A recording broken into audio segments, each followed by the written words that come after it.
members who are being here. So I'm going to start in the back with View the Future, and you'll all get a chance to walk around and meet all these tablers during our break time. So then next to them we have Yachats Trails, or YIPS. Ooh, very popular. Love it. Then we have the Concerned Citizens for Clean Air with the Highway 101 Pollinator Project. And moving to this side of the room over here, we have Sea and Shore Solutions, who donated all the wine. Then we have Portland Autobahn. They're with Paul Engelmeyer. Also, 10 Mile Creek. Gotcha, Paul.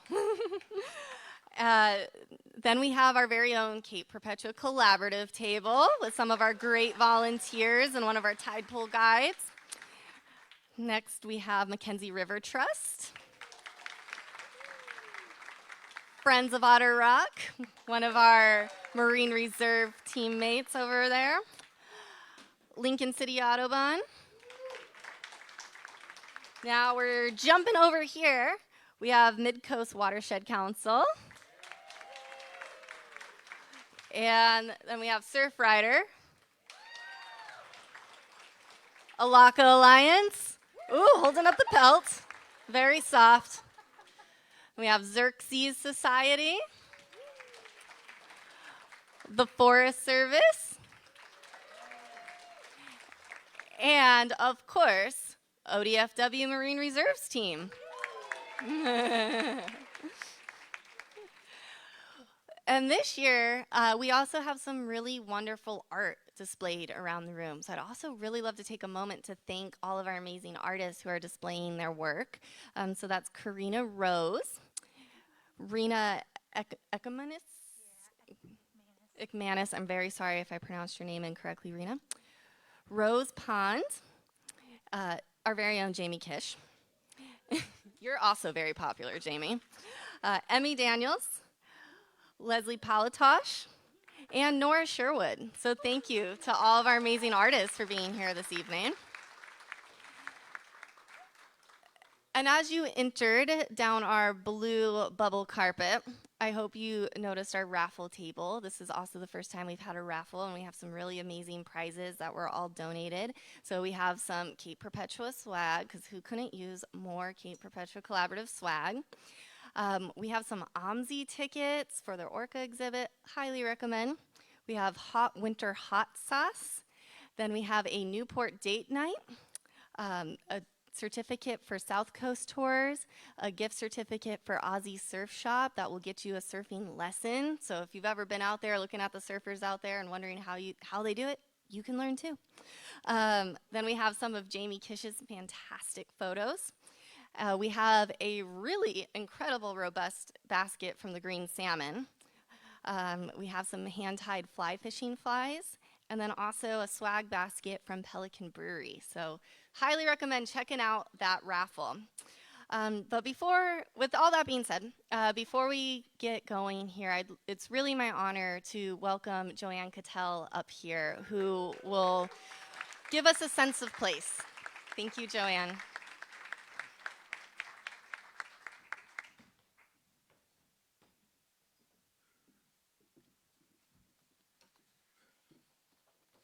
Before I begin, I'm short. Before I begin, I'd like to acknowledge that Yachats lost a wonderful and close and dear friend, Chief Donald Doc Slider of the Kuzla Indians 2 weeks ago. We had the memorial this afternoon, and it couldn't have been any more poignant and powerful than what it was. He became a bridge between our Yachats community and their tribe, and brought some wonderful relationships, including the peace hike to Yachats. And this peace hike on January 1st, 2024, will be dedicated to Chief Slider. I hope you can all be there. It'll be led by tribal members. I've been asked to do the land acknowledgement. Supervision for this land acknowledgement is generously provided by the Confederated Tribes of Siletz Indians, and follow-up supervision for this land acknowledgement has been generously provided by the Confederated Tribes of Coos, Lower Umpqua, and Siuslaw Indians. There are a few differences that I will note. This area, now called Yachats, is the homeland of the Yachik villages of the Alsine-speaking people who lived sustainably since time immemorial. The name comes from the Elsie word yach, which means to go, and which refers to the place at the end of a trail. Siletz says the following. The Elsie creation story tells us that, quote, the Aquinnah, Elsie, Yachik, Siuslaw, and Lower Umpqua people were all one people and spoke the same language. The Coos, Lower Umpqua, and Siuslaw say, no, they all spoke separate languages.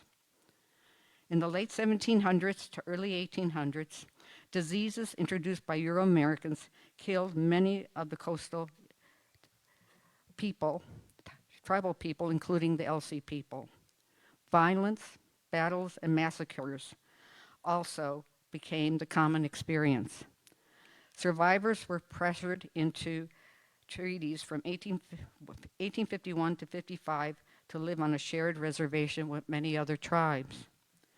The 1.1 million coast, or as the Siletz say, Siletz Reservation, was created November 9, 1855 by President Franklin Pierce and intended to become a new homeland. Tribal peoples throughout Western Oregon were forcibly rounded up, shipped, and marched to this new reservation that was run like a prison camp. Many died on these trails of tears. In 1860, the Coos and Lower Umpqua people were forcibly marched barefoot from their homelands to the Elsie subagency, which is now Yachats, which was under the auspices of the Coast or Siletz Reservation. In 1865, the reservation was robbed of about 900,000 acres of treaty-guaranteed territory. The lands and resources were stolen, and treaties were violated by the U.S. government with no compensation. U.S. genocidal policies allowed the imposition of horrific treatment at all the reservation prison camps, resulting in many people dying of starvation, exposure, disease, beatings, and depression of spirit. These truths included the documentation of a blind Coos woman, Amanda, forcibly taken from her daughter and marched 80 miles north to the prison camp in Yachats. Amanda fell numerous times climbing over the basalt at the base of Cape Perpetua, leaving a significant trail of blood. Despite generations of suppressive policies and cultural genocide through 9 federally recognized tribes in Oregon, their descendants, through perseverance, have successfully been restoring their communities, rebuilding their traditions, and continuing to fight for recognition and protection of their rights. The Amanda and Hike trails are solemn and spiritual trails that are reminders in perpetuity. If you wish to support and promote the practice, conservation, and restoration of their Siletz tribal languages and cultures, look up the Siletz Tribal Cultural Programs at www.ctsi.nsn.us. If you wish to support and promote the practice and conservation restoration for the Coos, Lower Umpqua, and Siuslaw Indians tribal cultural programs, look up their Cultural Natural Resources Program at www.ctclusi.org. Thank you.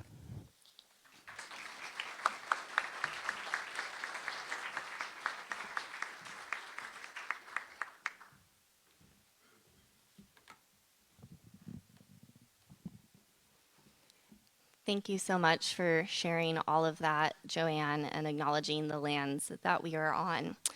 We must always remember the past to live better in the present and the future. So thank you very much, Joanne. All right, well, with that, Love to tell you a little bit more about the Cape Perpetua Collaborative, your hosts for this evening. So, the Cape Perpetua Collaborative was formed in 2017 when some agencies and NGOs and also CT Clusi, who Joanne shared some about, came together to foster conservation in the Cape Perpetua area. The Cape Perpetua Collaborative's vision is to foster conservation and collaboration within local communities for scientific exchange, management, awareness, and stewardship from the land to the sea in and around the Cape Perpetua Marine Reserve. Now, you might be wondering who we are at the Cape Perpetua Collaborative. So we have our fantastic board, which is about 1 year old right now. Very happy to have all of our board members in the room tonight, so you'll be seeing them around. So on this slide, we have Cheryl Horton, Megan Hoff, Boone Ogden, who's responsible for all the food, and Bobby Price. And then the team at Cape Perpetua Collaborative is composed of myself, Jamie Kish, right here behind me, and our fantastic newest member who's helping with a lot of our projects. She just snuck in the back, I see her. Ava Owens, she's the one responsible for all of our Young Wave Makers webinars, if you've been following those. So you can thank her for that. And then not pictured, but in the room, we have Liz Lemhouse back at our table. She's one of our fantastic Tidepool guides. And then also Amber Tucker, who I think some of you might have been out on with tours this summer. So we're very, very excited to have this wonderful team. Where we work. We work within the geographic area of the Cape Perpetua area, both on land and sea. We are one of the 5 community teams that have programming in and around the ODFW managed marine reserves along the Oregon coast. Most of our programs happen near yachts, but we do have programs elsewhere. For example, we've been having more and more programming at Hasita Head, Waldport, Florence, and on the very rare occasion, we might sneak in an event or two in Newport. So now I'm going to turn it on over to my friend and teammate, Jamie Kish, who will go over some of the fantastic programming that we offer that Jamie does a great job organizing. Hi. Thank you all for being here. It's so cool seeing all of you. Let's see here. So, our programs. We have all kinds of wonderful programs that run year-round. We're currently going into our late fall into winter seasons. So we have a bunch of speaker series coming up. Our Young Wave Makers webinars are going on. We also have our year-round marine debris survey crew. Whoop, whoop. I know a bunch of them are out here tonight. So we're doing all that kind of stuff in the winter. We also have the return of our art science community nights, which were, right? Kathy loved them last year. They were so fun. So we're going to put together some more classes this winter for y'all. During the spring and summer months, we really get outside. So we're doing a bunch of sea star surveys, more marine debris crew pickups. Our marine reserve ambassadors are out at Smelt Sands. We have our Tidepool ambassadors leading tours as well as tabling during some of the tours. What else? Oh, we also have our fall series where we're doing things like bioblitzes. The fungi bioblitz was a hit this year. So we just have a little bit of everything going on year-round. We are extremely thankful for all the volunteers that make most of these programs possible. In that same sentence, we're always accepting more people. If you ever want to help out, no matter what kind of, however that may look, if you want to help out in the field, if you want to help out in the administrative stuff, whatever your specialty is, we probably have a place for you, and we'd love to work with you and collaborate. So, those are our programs. Do I have the clip? Oh. We have a few events coming up down the line here. On December 4th, I need to take a breath real quick.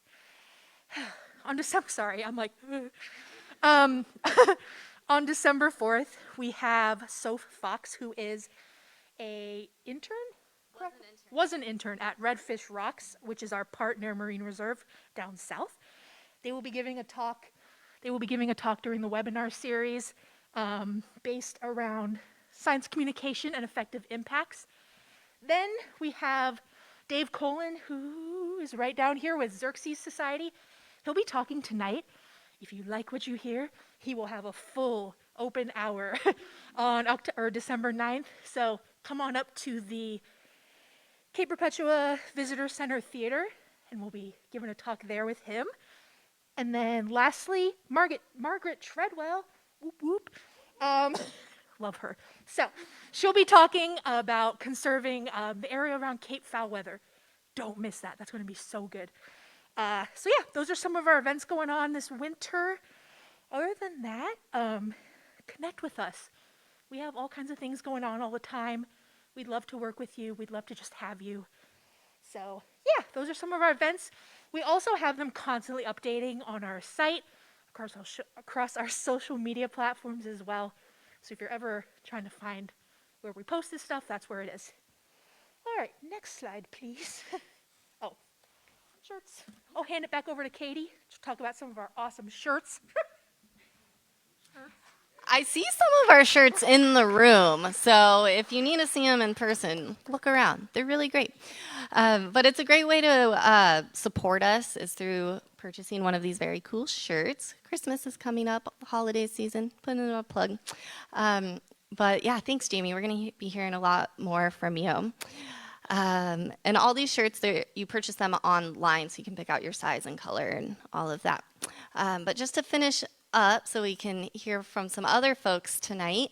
If you're interested in connecting with us, we're on Facebook and Instagram, on YouTube. We also have our website, and as Jamie mentioned, you can please reach out. If you send an email, it goes to us. We're very friendly.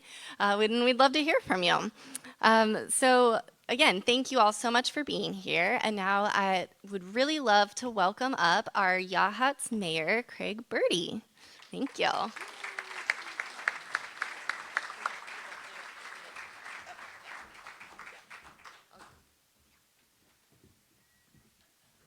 All right. Well, thank you all for showing up on a rainy day in Yachats, but it's the way it is, right? So I'd also like to thank our staff, Yachats City staff.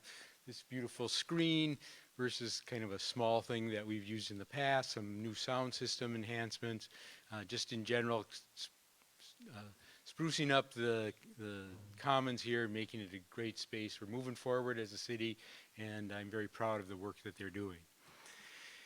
All right, well, unlike last year's initial address, I want to be clear that I, as the mayor, know who you are. You are the scientists and hands-on researchers, the stewards of our beautiful temperate rainforest. You are all who are working to restore our environment and promote awareness of the value of our natural environment to the many visitors to our area. You and your colleagues help us understand the critical nature of this temperate rainforest that we call home. Through efforts like yours, we now appreciate how the trees, the plants, the soil, and the ocean interact.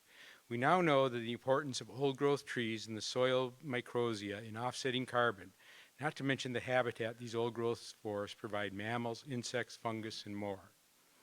You, in the collaborative, help us understand the interactions between the land and the sea.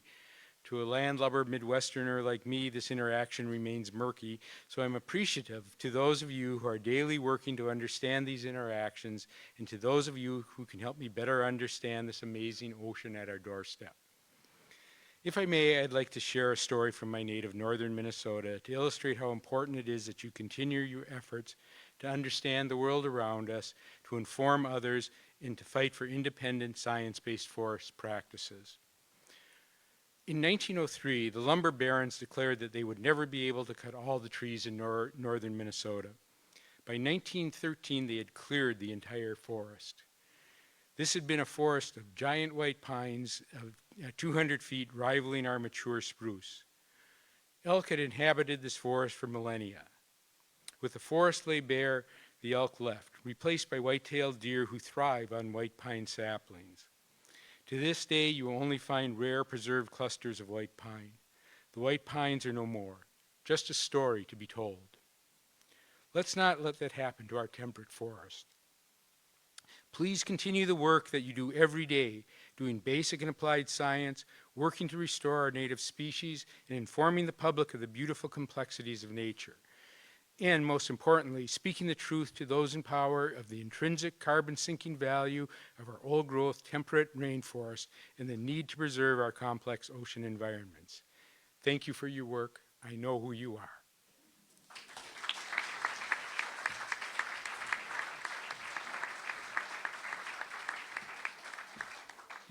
Thank you very much, Mr. Mayor.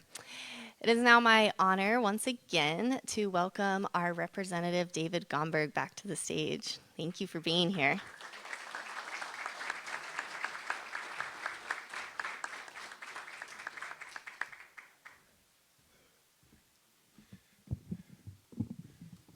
Well, hello, everyone. It's wonderful to be back with you. It's wonderful to be in a room full of advocates and activists, people that are concerned about our air, our water, our streams, our oceans, and our future. So what a pleasure it is to be here tonight. You know, there are a couple of things that are different for me than when I joined you this time last year. I mean, one of them is the arrangement of the room, which, by the way, I think is working really well for us. But there's something else, and that is that every 10 years, Oregon is required to redraw legislative boundaries to reflect population changes. And the result of that is that my 10th House district now includes Yachats and Cape Perpetua. In fact, the district now stretches from Lincoln City to Junction City and from Florence to Philomath. So it's a big chunk of real estate. A year ago, I lived in the middle of the district, which went all the way to Tillamook City. Now, Susan and I live on the extreme north edge up in Otis, where we can see the boundary from our deck and have a 2-hour drive to the far end of the district. But it's a drive that we enjoy making because it gives us a chance to get out and talk to people, and more important, to listen to people. I think there's a number of people here in the room I've already seen once or twice this week. Isn't that the case? I see a couple of people nodding and raising their hands. So let me share with you just a couple of snapshots of things that I think are significant, relevant to you, and looming in our near future, particularly with the legislative session that's going to be starting up for a month early next year. And the first thing I want to talk about is our marine reserves. Now, by the way, with those boundary changes, I'm pleased to say that my district now hosts not 2, but 3 of our marine reserves in Cape Perpetua, Otter Rock, and up at Cascade Head. And the reserves are celebrating their 10th year of making a remarkable difference and helping us all better understand what's going on out in those reserves. And so we went into the legislative process last January, I should say this January of this year, and we said we need to renew our commitment to reserves. In fact, we want to expand the number of people that we've got working on them. Well, at the beginning of the session, we didn't know if we had any money. And by midway through the session, when we found out that, in fact, our economy was doing better than we expected, by then the Oregon State Senate had completely collapsed in a 40-day walkout. We didn't even know if the session was going to have any kind of finish, or if we were going to have a budget, if we were going to have any bills. Our desire to make a greater commitment to marine reserves got lost in that shuffle. Now, my friends at Fish and Wildlife, and I'm not talking about the good people here tonight, I'm talking about their boss's boss's boss, says to me, don't worry, we've got people, we're going to take care of the reserves. And my response to that was, I don't want somebody with a different job title to be taking care of reserves in their extra time. I want somebody whose job title says marine reserves who can do other stuff in their extra time. I'm going to bring that bill back in January, and I believe that we're going to be in a good position to move it. So we're going to make that commitment to our reserves. I want to talk to you real quickly about clean water. And yeah, we can talk about our oceans, we can talk about our streams, we can talk about microplastics. I want to talk for just very briefly about the water that comes out of your tap. Oregon's making a huge commitment to new housing, and you all know we need more housing for people that want to work here but can't find a place to live here. We're making a $1 billion commitment to housing this year, but we didn't put an equal amount of money into the infrastructure that supports that housing. So I'm trying to gear up a conversation that says we want more homes. We also need to commit to our water systems and our sewer systems to support that expansion, particularly because in many cases up and down the coast, they're simply wearing out. They're aging out, they're not getting the job done. And small towns can't afford to pay for those big, big projects. A small town like Xerces, looking at a $4 million price tag to upgrade their sewer system.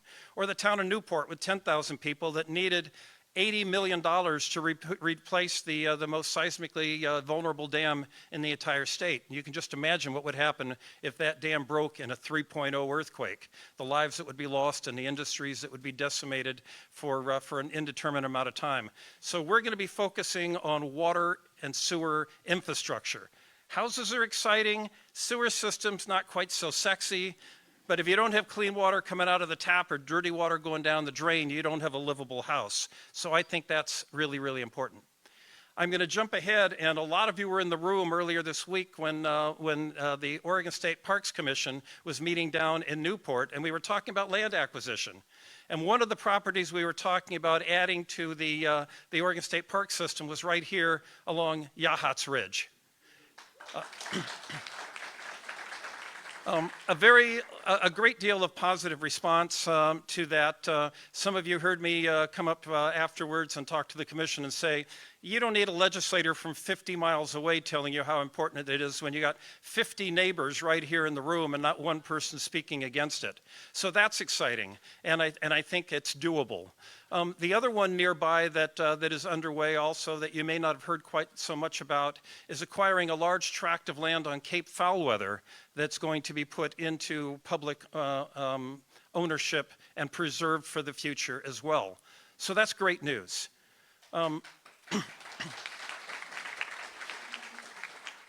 A little less certain is the future of the Elliott Forest. And we're waiting to see what's going to happen with that research forest a little bit south of here, and who's going to take responsibility for managing the research and the future of that forest land. But I believe, and I'm confident to tell you that it's going to stay in public hands, and we're going to find a pathway forward for the Elliott as well.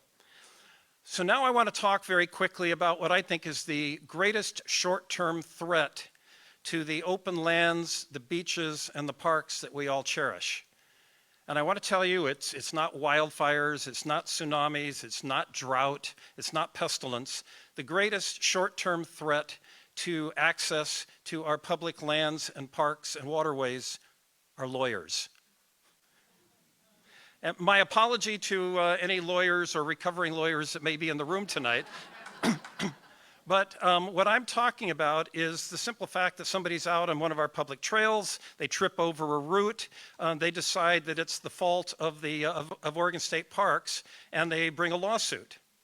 And the potential and the looming threat of those kinds of expenses are causing our public agencies to sit back and say, can we afford to keep so many places open? Can we keep so many places accessible? We can't staff all of them, and we may need to close some of them. I worked with state parks 2 years ago on the topic of recreational immunity, which is a fancy way of saying that if you're going to recreate, that you can't bring lawsuits for what happens while you're recreating in normal circumstances. Extreme negligence, absolutely, but ordinary negligence, not so. I work with state parks. Now I'm hearing, because of new lawsuits, that our cities and our counties are also very, very concerned.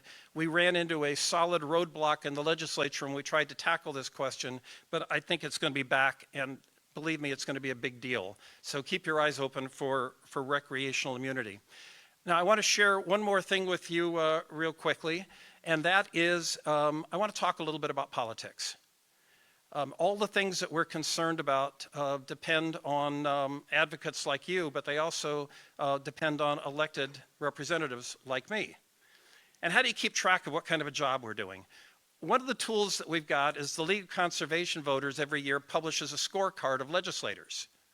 And they put a number next to your name, how well you're doing. This past session, I got an 81%. 81% was a respectable score, and actually in line with most of the other members of my party caucus. But if you take my 81% out and average all of our other coastal legislators, senators and representatives, average the other 6 together, what kind of score do you get as an average? 11. 11 is the average, with some of them having zeros. Now, my point in raising this with you tonight is not to say that you should support Republicans or support Democrats. I'm not saying somebody's a good person or a bad person. I'm saying for those of us that care about these kind of issues, we've got our work cut out for us to make sure that these issues are raised in the campaign process and make sure that the people that are representing the Oregon coast in particular are aware of these concerns, and that everybody's score, regardless of party, regardless of who the person is, that all those scores come up. That's the challenge that I think is ahead of us as we move into this election cycle. And I look around this room seeing those advocates and those activists, and I know that you're all up to it. So with that, I'm going to conclude tonight, and we're going to move into a really exciting agenda. I'm so pleased to be here with you. And I hope, I should say in closing, I hope that all of you are subscribing to my weekly newsletters. All right, thank you for that. I write them myself. Susie proofreads them every Sunday afternoon, not to change the content, but to take out any of the jokes that she says don't really resonate. And then we send them out on Mondays. Doesn't cost you anything, and if you don't like it, you can take your name off the mailing list on Tuesday. But please do sign up for my newsletters. We work really hard to keep people informed about what's going on. So thanks again for all of your good work, everybody. Thank you so much for being here. Thank you.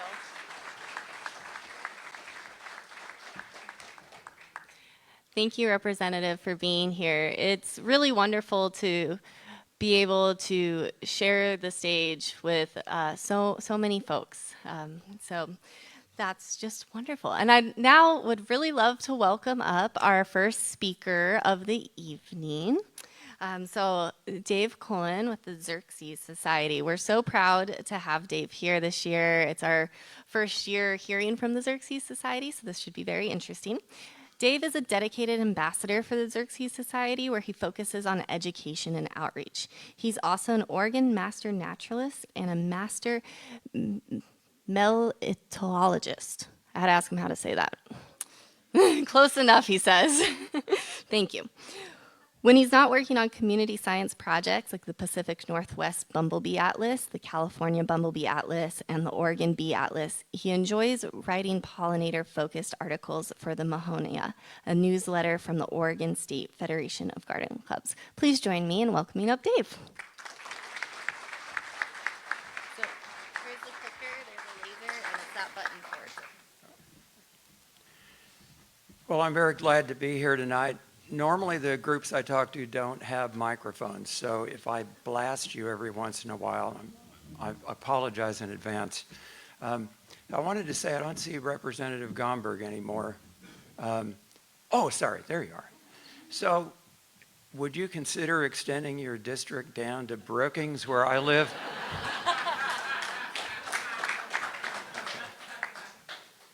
I take that as a yes. Okay. Oh, boy, it goes fast. Okay, so I'm going to say a little bit about Xerces first before I go into this. Xerces is an organization that works on invertebrate conservation. We've been around for 50 years, and it's named after a butterfly called the Xerces blue butterfly. This butterfly is the first butterfly that's known to go extinct due to man. It was last observed in the early 40s on the San Francisco Bay, the North Peninsula area, the San Francisco Bay. We have in the valley here, not here, but the Willamette Valley, we've got a very closely related blue that's called Fender's blue, that inset picture. And it also is in really bad shape in terms of the survivability of the few populations that are still around. Xerces works in 4 areas primarily: conservation, outreach and education, what I'm doing here. We do advocacy work in DC and other political places, and basic research. So we'll work with hundreds of scientists around the world on conservation-related issues.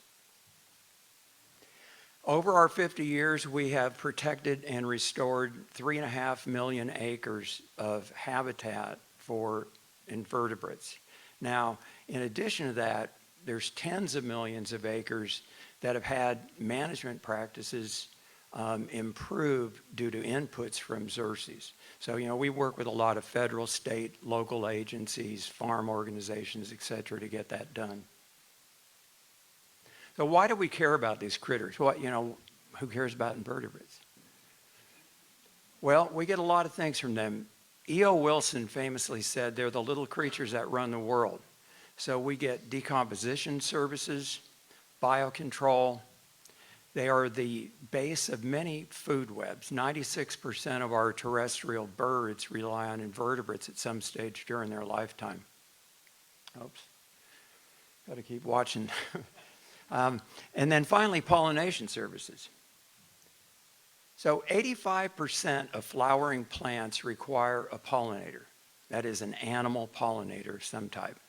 If you put that in other terms, look at all the species of plants on Earth, 2/3 of those species require the services of a pollinator. And if you think about how important plants are, maybe giving us oxygen, little things like that, this is a really important job. Food production. Here we find there's a number that's thrown out a lot. 1 in 3 mouthfuls of food and drink that we consume require pollination services. And, that depends on your diet, et cetera, et cetera. But what we find is that if you look at the more nutritious foods that we get, there's even a heavier dependency on pollinators. Globally, there's something like 1,200 crops, 1,200 food crops that require pollination services. Hit the wrong one. So some years back, sorry about that, I use a different one. Some years back, Whole Foods did an exercise where they wanted to show their customers the importance of pollinators. And what you see on the left here is a produce department, as it normally is, and then what it looks like when you remove produce that requires pollination services. And there are a lot of gaps in there. And if you kind of take a little look at what's left over, you're going to see a lot of citrus, some other things that are what they call selfing. They're self-pollinating. They don't require a pollinator. Now, they did the same thing in the dairy aisle. And I'm sure you're thinking, well, okay, how are pollinators going to affect that? Well, they're going to affect that in a big way. And if it's not obvious to you why that is, there's one word to keep in mind: alfalfa. And then, of course, we get other things out of pollinators. There's cultural things. There's things like pumpkin pie, which, I love. And so they really are important for us. I want to talk a little bit, just briefly, about pollinator diversity. Can't go into any depth. There are 6 major groups of pollinators. And we have butterflies, moths, flies, bees, wasps, and then finally beetles. If you look at these 6 groups, in general, bees are going to be the most important. And I'll talk just a little bit about why that is. But these others can all be important in certain contexts. So flies are important in carrot seed production. Moths, I think we likely do not understand how important they are because most of them are out at night. And it's really hard to study pollination ecology of moths when the animal you're trying to look at is active at night. And you go shine a light out there, and what's it do? It goes and comes to your light instead of the flower that it was interested in. Beetles can be important in certain places, but bees really are the important ones. And this is touchy. Warning to anybody else that's coming up here next. So what you see here are 3 bees, and the circles show you where they carry pollen. The kind of orangish yellow lumps are pollen. I'm not going to go into the details here because I don't really have time, but the point of this is that these bees are carrying this because they use it as food for their larvae. Okay? And since they're feeding this to their young, they provision their brood cells with this. Then they're really serious about collecting pollen. And a lot of the other pollinator groups that I showed you, they're getting pollen on them accidentally. And they may even more accidentally actually go to the proper flower on the next trip, right? But bees, you know, they are out there, they're collecting. They also tend to go to the same kind of flowers on a trip. And so they really are the most important pollinators.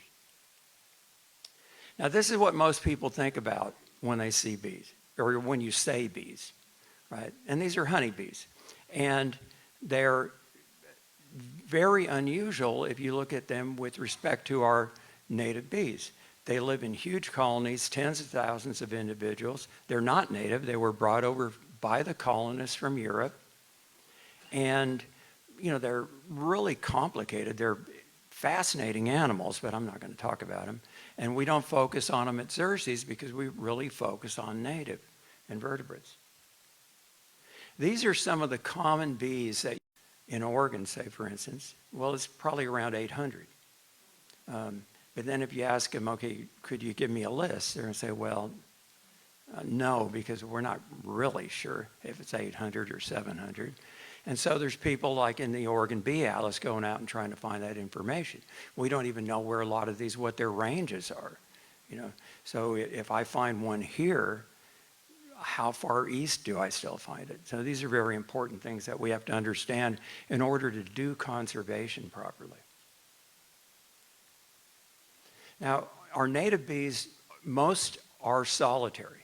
And what that means is that a solitary female, once she's mated, she's going to go out and do all the work involved with getting that next generation going.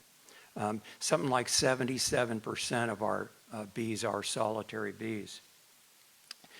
These bees are very gentle, very unlikely to sting you. And, you know, the last time I talked, a couple of days ago, somebody came up to me and said, oh, those solitary bees, I was on a hike and they were coming out of these holes and they landed on my ankle and stung me. I said, look, that's not a, it's a yellow jacket, it's something, it's not a solitary bee, trust me. So you literally have to grab one of these things and squeeze on it to get it to sting you. And the small ones, the little tiny mining bees and things, they can't even get their stinger into your finger, through your skin anyway.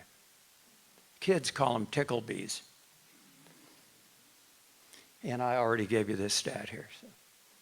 So 70% of these native bees are ground nesting bees. And it can be very hard to notice these. Their nest, remember, they're mostly solitary, so their nest, they are wide enough for one bee to get down at a time or out at a time. They look like little ant hills. Some of these bees nest in large aggregations. You see an aggregation here. Some aggregations, you could have hundreds of nests in a square yard. And these are different females. They each have their own. They don't make the mistake of going into their neighbor's nest. Right? They can smell, they've got pheromones, and they have very sensitive abilities to smell. And so they don't make those mistakes. It can be really hard to tell sometimes whether you're looking at an ant nest or a bee nest. And recently entomologists have come up with a way of, it's really slick, of knowing which one it is that you're looking at. Anybody have an idea what that is? You just look for ants. Right. Now, I'm kind of kidding, but in fact, the matter is, if you stand around for a minute and you don't see an ant, well, it's probably not an ant nest, right? Because they're real busy. Bees, on the other hand, they can be out for 20 or 30 minutes on a foraging trip. And unless you're there at the right time, you're not going to see her come, and you're not going to see her go.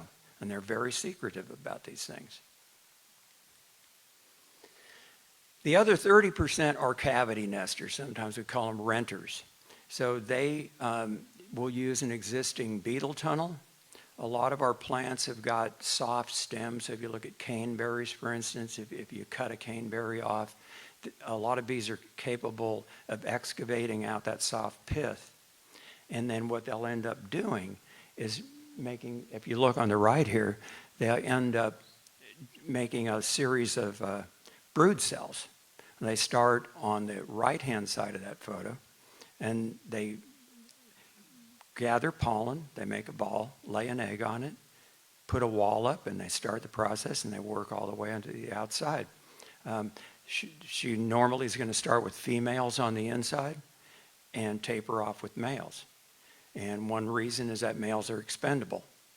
And, sorry guys, males are expendable. There's many males around waiting to do the service job. And so, you know, if a bird gets in there and starts pecking, then it's sacrificing these males, but not the females, because they're the ones that are going to carry on for the next generation. I want to talk a little bit about threats. So one of the biggest threats that we have facing all invertebrates and many other animals is just habitat loss. And I'm not going to spend any more time than that talking about it, because we all know what it is. We know it when we see it, we feel it internally, right? Pesticides, now that's the second big one. And pesticides, you know, it's crazy. We use 1 billion pounds of pesticides a year in the US. And when I use that term, it's an umbrella term. So pesticides properly includes insecticides, herbicides, fungicides, all the other sides there are. One of the big problems with these is that in urban landscapes and suburban landscapes, we have a tendency to over-apply. And so they did a study up in the South Puget Sound area and found that in these suburban lands, the application rate of pesticides exceeded that of what the farmers were using. And if you think about it, that makes sense, because if you're a farmer and you're trying to make a profit, you are not going to go spend more money than you have to on any of the inputs into that process. And you know, why do we do this? Well, we need a different ethic in terms of what's beautiful in our yards. So a lot of people do that. They find one hole in a leaf and they think, oh my God, I've got to go do something, so I'm going to spray poison everywhere I can. And so that gets on your kids, it gets on your animals, gets into the watersheds, and this is a, you know, really bad thing. Climate change, you know, it's coming. Well, it's here, and it's coming, and it's going to be a problem. People are doing a lot of work to still try to understand exactly how those impacts are, because some of them are obvious and some of them are going to be very nuanced. Now, I've talked about these threats, and so what do you get from all this? You get declines, declines, declines, and then finally, you know, even your bird counts. So 50 years ago, compared to today, the bird counts are down by about 3 billion birds. If you look at those birds, you dig down a little bit, 2.9 billion of that are birds that require invertebrates at some stage. I mentioned that earlier about food webs. So when that food web starts to suffer, your bird population suffers. And that's a 25% decline overall, is what that 3 billion ends up being. So this leads us to conservation. Conservation is what we do to try to mitigate those threats. Now, I was going to say here that, you know, you probably think, well, surely in this little gem on the coast, we don't have these kind of issues, but this is a pretty smart crowd, so I'm not going to say that. What I am going to do is I'm just going to give you 4 examples. This butterfly here is called the coastal greenish blue. It's always been a very rare butterfly. So over almost 100 years along the whole coast, they've only have records of 30 of these. But interestingly enough, a couple of Xerces biologists made a run up the coast looking for this and some other endangered species, and they found a population that had been previously unknown. So they're still out there hanging on. The threats here, and I'm going to use these picture icons for the stuff I already covered, right? So you can see climate change or pesticides, whatever. Off-road vehicle use in sensitive areas, that's one of them. And then, you know, induced invasive plants, because the larval host plant for this is really having a hard time competing with some of the invasives in certain areas. I always say this right, Susla, because I heard Sayusla, and I'm not sure which one it is, but I'm going to call it the Susla hairy-necked tiger beetle. And this, they've looked in almost every location that it used to be found on the coast. They can't find it anymore. And we look at why. Well, off-road vehicle use in sensitive habitats. I want to be real clear here. I've made this in bold, sensitive habitats. I'm not saying that everybody that uses an off-road vehicle is threatening this insect. What I'm saying is that if you're doing that in sensitive areas, that's problematic. Western bumblebee. Now this thing used to be really common out along the coast all the way into the interior, and it's had a really rapid decline in range and numbers since the late 1990s. There's a number of reasons for that, and I really can't go into all that. But what I will say is here we see a couple of those big ones that we talked, or that I've talked about already. And then the other one is some parasites and some diseases that were brought over through the use of commercial bumblebees. That's no longer, you can't import bumblebee colonies into Oregon anymore. That's the result of some of this die-off. Last thing I'm going to talk about here is just a western pearl shell. It's a freshwater mussel, really common in some areas, really uncommon in other areas. And again, if you look at some of the drivers for this, off-road vehicle use in a riparian area. Okay? So it's listed as vulnerable, or considered vulnerable, I should say. And it's really vulnerable in some places. And there's some additional things going on here. The reproductive rates dropped off, and they don't really understand what's going on. So now I want to just go over what Xerces considers our 4 fundamental principles of conservation when it comes to invertebrates. So the first of these is the provision of appropriate flowers and host plants. And this is primarily related to pollinators. And then no use of pesticides. You know, try for no, not a little bit, right? Nest laying, overwintering, and sheltering sites. This is something that's critical for so many of our invertebrates. It's something that, you know, we can spend 15 minutes real easy right now, and then we don't have 15 minutes. But what I do have is I've got a number of handouts on the table back here. One of them covers this very well. It's about 7 or 8 pages long. So feel free to take any of this material. And then finally, sharing the word. And that's what I'm doing up here. And it's something that you can get involved in if you'd like to. And I don't mean coming up here and talking necessarily, but out in your neighborhoods and with your friends. So appropriate flowers and host plants, when we talk about that, we would like to see 50 or 60% native plants if possible in a landscape. Let's call it a stretch goal, you know, if it's difficult to do. And then when you put those in, if you think about flowers, you want to have a bloom coverage that goes from late winter, early spring, all the way through fall. If we look at things like bumblebees, they've got a long colony life cycle, and they need to have that forage all the way through, or they don't effectively reproduce. And even, you know, our solitary bees, they come out at different times.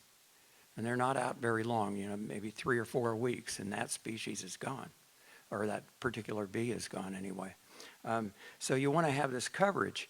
You know, colors, we've got to select things that are good for us, but maybe also for the bees. So bees like things like purples and blues and yellows. Typically, bees are real insensitive to reds.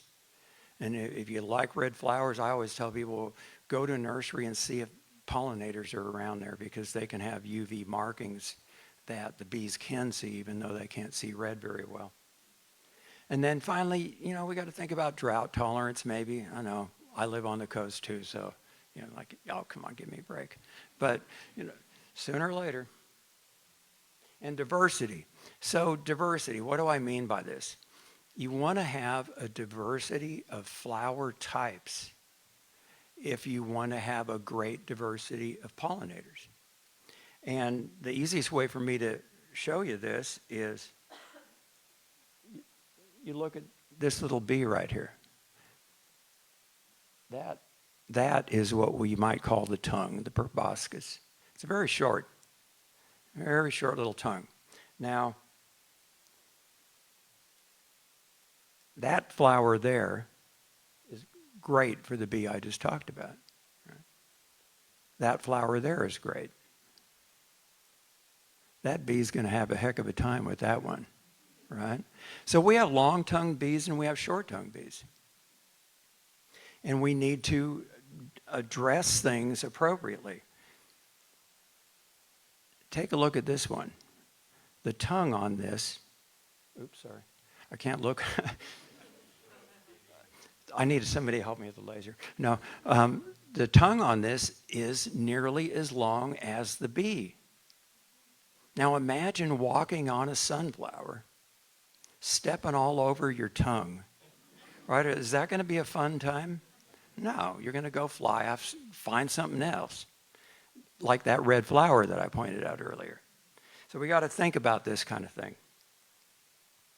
When it comes to butterflies and moths, they have larval host plants. They tend to be regional. They're specific to species. We all know about monarchs and milkweeds. All of them have a special relationship like that. And so it's important for us to understand that so we can put appropriate plants in.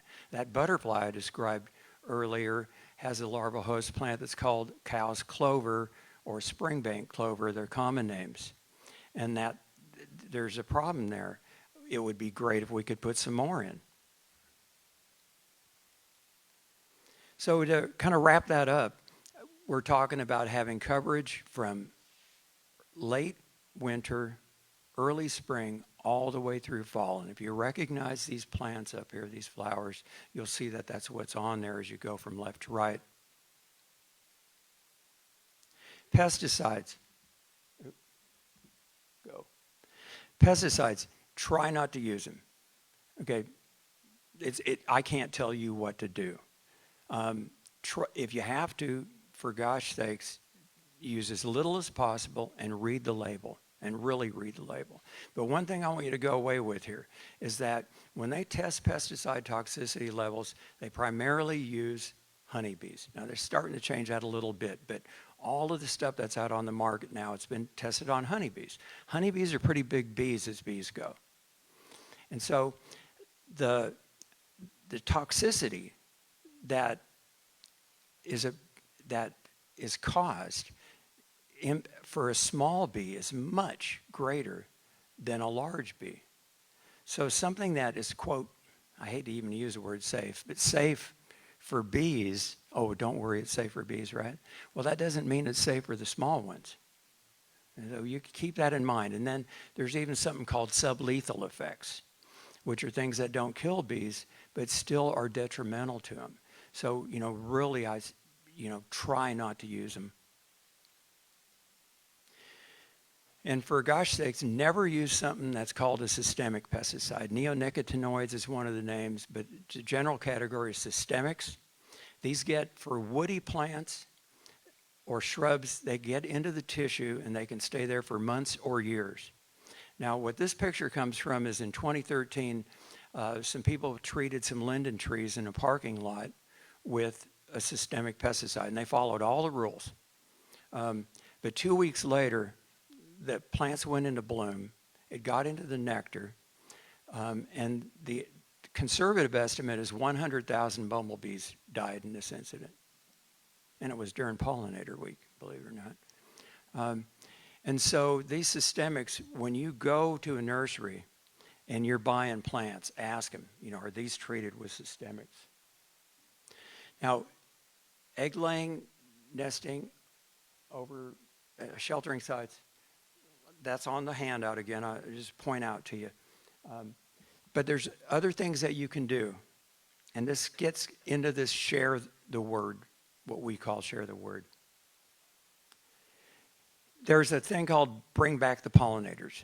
It's a Xerces, under the Xerces umbrella. There's a brochure over here, but you can go on there, you can take a pledge and, put your property, your address up on a map. B-City USA is something that an incorporated city can get into, and it's basically a contract between the city. The city council has to pass a resolution. It's a contract to improve the management practice, especially pesticides and things that affect pollinators and other invertebrates. And so, it's a great program. There's more than 300 bee cities in the U.S. They also have a program called Bee Campus for it's normally mostly colleges and universities, and there's about 300 of those too.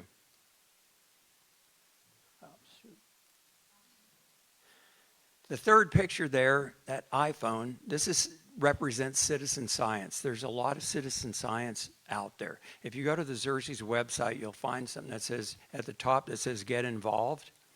And if you look down there, there's ways that you can do this. I've got some cards and things over here. One of them covers this. And then finally, this X-Kids booklet. It's a program that came out this year. It's aimed at 3rd to 5th grade, but it's been used outside of that range. I've got a stack of them over here on the table. If you've got grandkids or kids that you think might like something like this, it's a workbook. The kids have got to go out and actually, get their hands dirty, so to speak, and get in touch with things and not use the phone. I don't know if that's in there or not, but let's just make it part of the rule. No phone. We're going to go out, and at the end, if they pass through all these exercises, they can mail in and get a little badge. It's a wooden badge that says X-Kid. So, it's kind of a cool little program. This is a license plate that just came out this year called Pollinator Paradise. It's one of these, special plates, costs a little bit more, but the part of the proceeds from this license plate go to support basic research down at OSU. This is something you might consider the next time you have a renewal coming up. So if you go online here, there is a wealth of information that Xerces has available. Under resources here, you'll find Pollinator Conservation Resource Center, and then you can select your region, obviously Pacific Northwest for us. And these 8 bars, if you click on any of these, then you're going to get this list of materials that's available. And this is just an example of some of this stuff. So it's a wide range. You can print it out at home or just read it off the computer, however you like to do things. But there's just this great amount of information. You want to learn about these systemic pesticides? Well, there's one on neonicotinoids. Xerces has some really good books out there. If you're interested in learning more about pollinators and doing something in your home to maybe, help them, this Attracting Native Pollinators is a really good book. I've had it for years and years, long before I started doing ambassadorial work. And it's really a go-to resource. Finally, we have a YouTube channel, really good. Xerces has a number of recorded webinars that you can watch, all kinds of subjects related to invertebrates, conservation of invertebrates, etc. Social media, if you use social media, Xerces is here for you. I don't use it, by the way. I'm not putting it down, it's just I don't use it. I'm too old for that. So I want to say we are a member-based organization, always looking for new members. If you want to learn more about Xerces, there's a handout here that will tell you more. I want to point out also that there's a sign-up sheet, and please turn it over if it fills up, and there's more of them underneath that. Sometimes people just leave the top one and don't go further. Sign-up sheet for a free e-newsletter. Comes out maybe, every 3 weeks or something like that. It's not spammy. It's really good. It will alert you to upcoming free webinars that you might be interested in, and you can go ahead and sign up for those, register. And it's full of, really useful information. And that's it. Just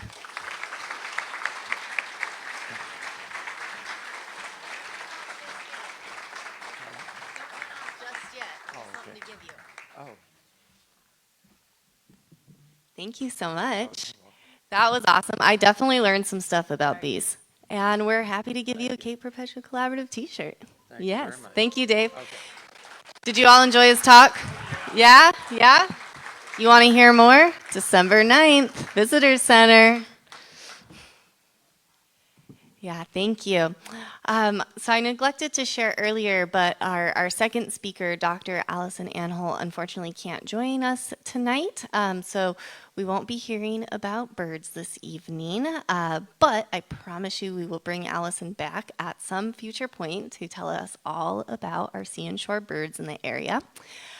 So again, thank you to Dave for bringing the land part of the Land Sea Symposium here this evening. And now with that, who's hungry?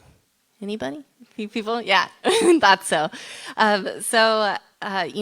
Again, I want to say thank you to Boone Ogden, one of our board members back there in the kitchen, preparing all the food for us this evening, as well as our sponsors. All the beverages were donated by Rogue Brewery or Pelican Brewery or Sea and Shore Solutions, who donated some of the cider and wine. So thank you to all of our fabulous donors and sponsors this evening. And with that, we'll be calling you back in a few, well, not a few minutes, a while from now. You have plenty of time to eat, drink, and be merry, but we'll be calling you back and doing the raffle. So listen up for us to bring you back here. Thank you, everybody.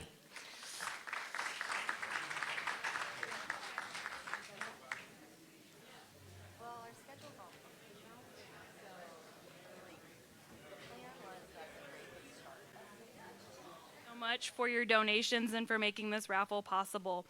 So the first on the docket, 4 tickets to OMSI.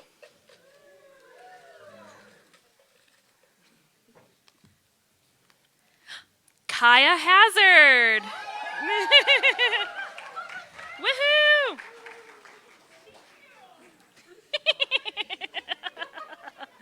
That was amazing. Excellent. Oh. Gift certificate to the South Coast Tours.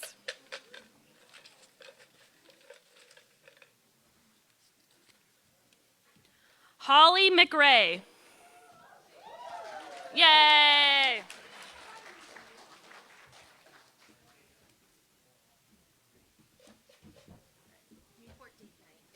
Newport date night to Local Ocean, $50 gift card. Oh, and 2 tickets to the aquarium, the Oregon Coast Aquarium. Wow, that's a really nice date night.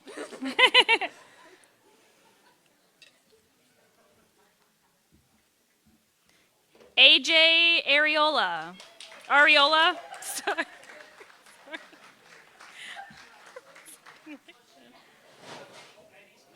Oh, are we okay in the back? Okay, sorry.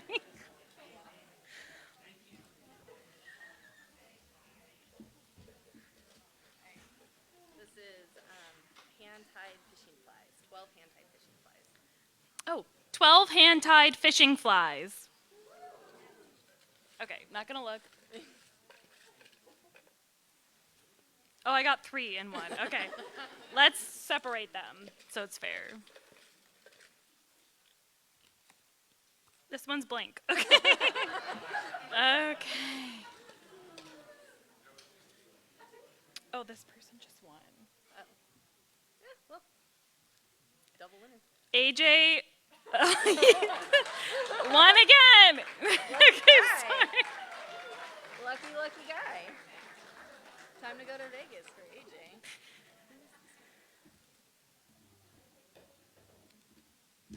Okay. I'll use my right hand this time. Maybe it's my Swag bag. Cape Perpetua swag bag. Lauren Dickinson.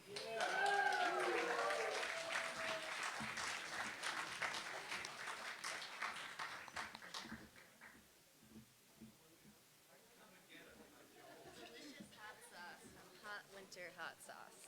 Delicious hot sauce from Hot Winter Hot Sauce.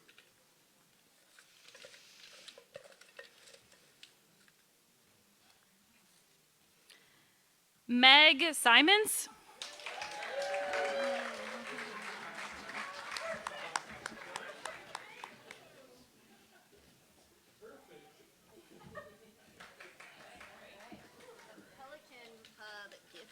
Ooh, the Pelican Pub gift basket.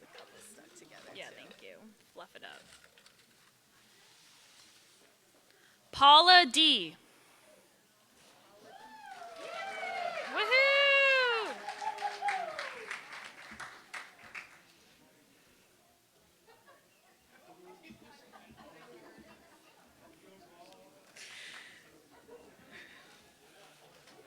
Really embarrass my husband and say he's the one giving the tour. You can. Yeah, Special get you a shout out. lesson. Oh, sorry. The Aussie Surf Shop gift card, $50 Get you a surf lesson. for a surf lesson. Ron Simmons. That was fate, I think. We made really close eye contact. That was something. Okay. I don't know. Yeah, he like. I know he manifested that. That was good. Okay. I think this is our biggest pot. So This is the green salmon gift basket. Okay. Mushroom themed is what Jamie said. So many people are trying to make eye contact now. It's good. Steph Fields! Yay! It works.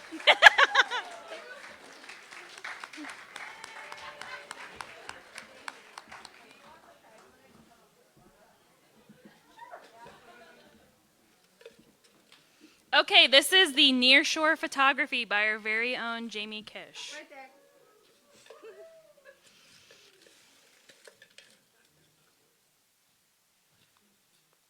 Oh, Paula D. Again, sorry for the double winners, everyone. Okay. All right. Thank you all.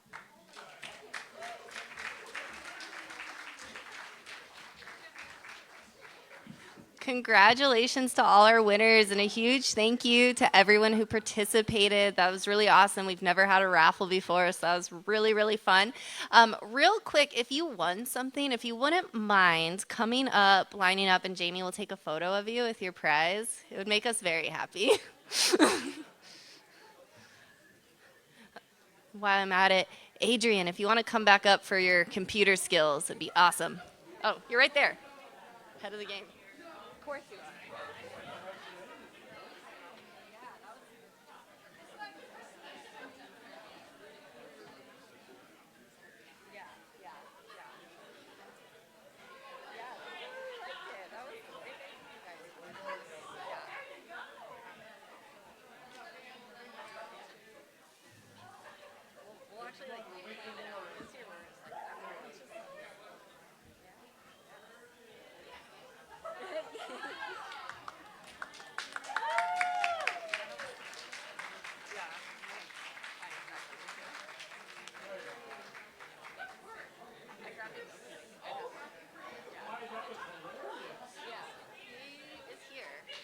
Yeah. Oh, he's back there. He's hiding with the tech guys. Yeah. Thank you, everybody. And huge thanks to our board members for moderating that raffle. That was awesome. That was very fun. All right. Well, back to business. I'm now very, very happy to welcome our own Jamie Kish up to the stage. Jamie, everybody just loves you. Where are you? You're behind me? Yeah. Yeah, so Jamie, as she shared earlier, she's on our team here and one of our Tidepool ambassadors. She leads our Tidepool ambassador program, so we're really happy to have Jamie here. I'll read Jamie's introduction here. Jamie Kish is the Tidepool Ambassador Coordinator, Field Guide, and Programs Associate for the Cape Perpetua Collaborative. Jamie has been in the marine bioeducation field for the past 25 years, starting as a youth volunteer at the Oregon Coast Aquarium in 1999.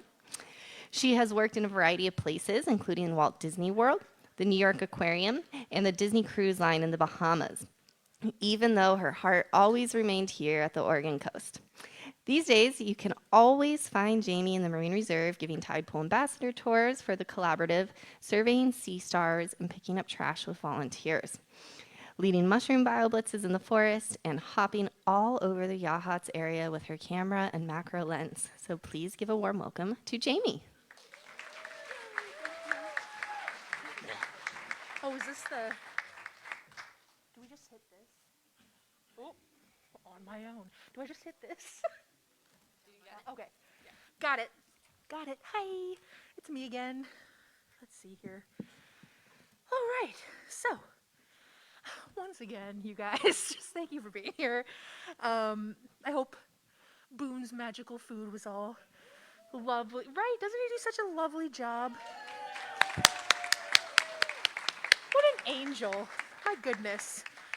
All right. So let's do this thing. Tales from the Tide Pools. I'm just going to be up here for a few minutes just telling you some of my favorite moments throughout the Tidepool Ambassador Program over the last 3 years. So, as Katie said, I can't keep looking away. As Katie said, I am the like 5-year-old me. That's all she ever wanted.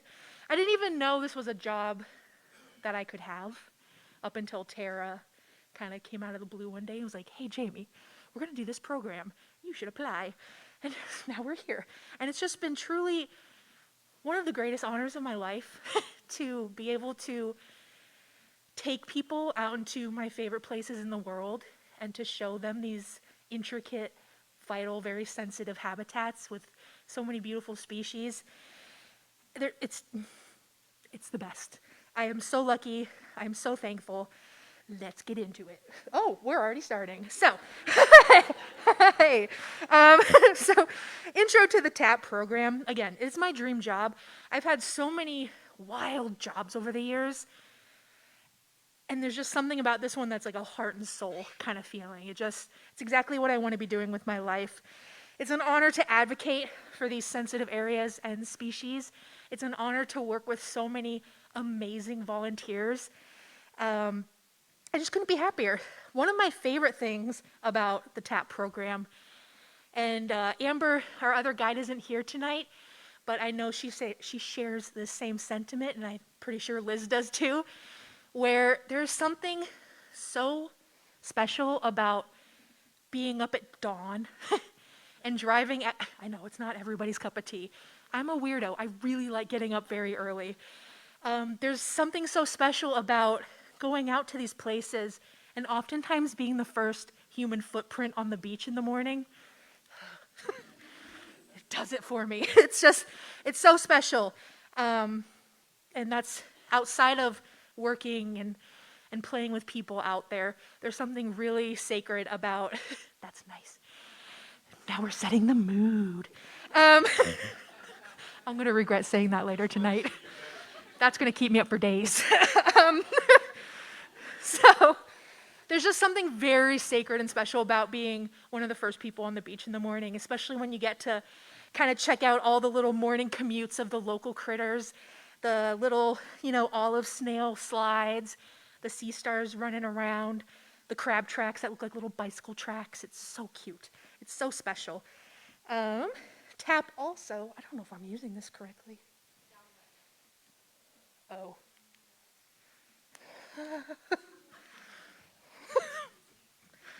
Hi. This is why I work outside.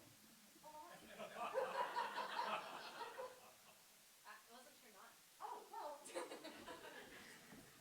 That happens when I take photos too sometimes, especially at like a wedding. Oh man. Okay, so back to Tidepool Ambassador Program. Nope. Got it. I hope I make you all feel like normal, wonderful people. Ay, ay, ay. Okay, so back to TAP. The amazing people I get to interact with every time I'm out there. This is one of my sweet friends, Lori. She's a volunteer in the program. She asks the best questions. She has such a childlike heart and soul. And she really gets the guests very much involved in the tide pools. this is me checking out some feather boa kelp. One of my favorite things about being out there is being able to utilize as many of our senses as we can. Touch, feel, smell is a fun one. Go out there and smell some of the tide pool life. It's incredible. There's a really clean, crisp smell to it that just makes your bones happy. Again, one of my favorite things is bringing people I love out to these tide pools. We have had, wow, this would have been a perfect time to know exactly how many tours we did this year, wouldn't it be? So we did a lot of tours this year. We did so many tours this year. Easily double, if not triple, past years. We kept all the group sizes really small still, so it's nice and intimate. We're not overcrowding these sensitive places. And it was so special to bring so many people out this year. This is, again, kind of a depiction of being one of those first people out in the tide pools in the morning. When everything's just waking up, the birds are... It reminds me of something my dad used to say to me to try to wake me up, like, the birds are chirping, the sun is shining, it's a great day to be alive.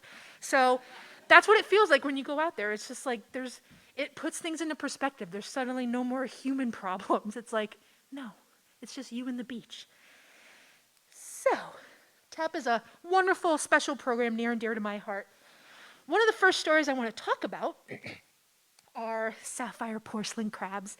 Now, our local porcelain crabs, you won't always see them in this coloration. They typically are more of like a mottled reddish brown, orangey kind of coloration. Every once in a while, you get a bright blue anomaly. And these little guys are small, like an inch or two. Very small, flat little babies. They like hiding and cramming into the mussel beds. That's where you can often find them. So the first one over here, the really bright blue one, that one, again, was another like very early morning tide pool session. This one was actually right at the start of the Tide Pool Ambassador program. I was actually going out on my own, just scouting areas. And that's when I met this little dude. They were crammed into a mussel bed, and we made eye contact, and it just felt like the most special thing ever. And they let me get this one single photo of them. So every once in a while, you get to see these kind of unicorns out into the tide pools. The blue porcelain crabs are one of the unicorns. I talk about them during the tours a lot, and it becomes almost a mission of the entire group that morning to find one. And you know, even if you don't find one, you find a bunch of little sea cucumbers and other little weirdos in the mussel beds. So they're a really special one to see. The one on the right here is one we've seen during one of our tours this year. It was a little more purple coloration, which was pretty cool, especially next to that purple ochre. So those are always really exciting to find.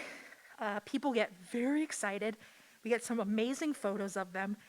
And then they also go up on the iNaturalist, which is really cool. So outside of the Tide Pool Ambassador program, I'd never seen these before. And I've been tide pooling most of my life. So it's very special to be able to see them. And this year, for whatever reason, there was quite a few. Like Liz can attest to that. There was almost every tour we were able to find one that at least had partial blue coloring. So that was really special. The next little dudes I want to talk about are our sea stars, specifically our ochre stars. The Cape Perpetua Marine Reserve has seen the greatest rebound of this species, and that helps me sleep at night, right? Sea stars! So they're coming back with a vengeance. They're looking good. Some of them are beefy, like thick boys. They're really cool looking. Got you, Megan. So we've been seeing a ton of stars. It's so cool when you meet people for these tours at the start in the, not a driveway, the parking lot. In the parking lot, always one of the first things someone asks is like, how are the stars? Are we going to see any stars today? And there's something so special about that. In my brain, I'm always thinking about sea stars, and it's just like something I've always loved. But to have other people that you have no connection with come in and immediately be like, how are the stars? It makes it kind of feel like the world's in all right place for a minute. So they are rebounding really well within our reserve. We were seeing huge constellations of them this summer, Oh my gosh. Bob Creek, holy cannoli. So many constellations. Again, really great sizes. And a lot of them are out there munching on mussels, which is always really exciting to tell tour guests. I don't think a lot of people know how metal sea stars are when they eat things, right? Like, they seem very unassuming, but they're voracious, incredible predators out there. And when we see them up on land, they just sit there. But they're very active. There's a really cool link. I was just almost like, I'll email you all tonight. There's a really cool link. I can post it on our social media pages where someone took a camera and put it in the hinge of a mussel, and you can be eaten from the inside of a mussel. It's really cool. I'll text y'all tonight. Oh my gosh, these guys. People go nuts for hermit crabs. I had no idea. They've always sorry, hermit crabs. They've always just flown under my radar. They're always there. They're cute, whatever. But people go nuts for them, especially kids. Having kids on tour is always going to be the best tour. Not only do they have like the perfect eye height to see a lot of things that I won't see, their intrinsic like natural sense of wonder and curiosity is just cranked to a level that I think we all could aspire to be as adults. So it's really fun going out there and seeing kids interact with some of these creatures. Hermit crabs being the big one. So every tour we find 10.4 million hermit crabs, and every once in a while we happen to find one that doesn't have a shell, which becomes the entire mission of the tour all of a sudden. Scrap everything. None of that matters. We gotta find this guy a house. And so one of my favorite memories actually from the Tidepool tours, this is Harry Styles. I didn't name him that, my tour did. They named him Harry Styles. We found this little house for Harry. Oh my gosh, I just realized there's a CD called Harry's House. A CD. Wow, Jamie. I'm just up here digging myself into a grave. So, Harry Styles, he came to us homeless, and he was big. He was a big dude. And so they're so creepy. When you see them without a shell, it's very like, oh my goodness. So to see that, it was a really cool learning moment amongst everyone in the group. We had a great time talking about how creepy they were. And then what we did, again, just no more plans for the tour. This is what we're doing. The kids in my group took a solid 20 plus minutes to comb the general area of the beach we were in and find as many different size shells as possible. At which point, we had a nice little fashion show for him and lined them all up and then put him on the sand. And by golly, the darn thing cooperated. And within about 2 minutes, you just watched him shuffle his little butt and just boop, pop it in a shell, and you would have thought we won the Super Bowl. This must be how people feel about sports, because it was just like, whoa! It was the best thing ever. We lost our minds. Harry, ladies and gentlemen. This is me and one of my sweet friends, Connie. The crabs on tour are just always a highlight. They're so silly. Everyone likes interacting with them. Everyone has a preconceived notion that like they're always gonna pinch you and stuff. No, they're sweet little babies if you know how to deal with them. And so crabs are always a great kind of, it just makes everyone really excited when you see a crab. And there's so many species out this last summer. Lots of kelp crabs, lots of red rocks. So going back just a hair, this sweet gentleman, I think his name was John. I'm really bad with names. It probably was like Brandon. So anyway, me and this sweet gentleman had this moment right here where I was showing him a red rock crab. And every time I look at this picture, I just think of the word crabtivating, because he was so excited to meet this crab one-on-one. Crabs are just a total hit. You can't go wrong with them.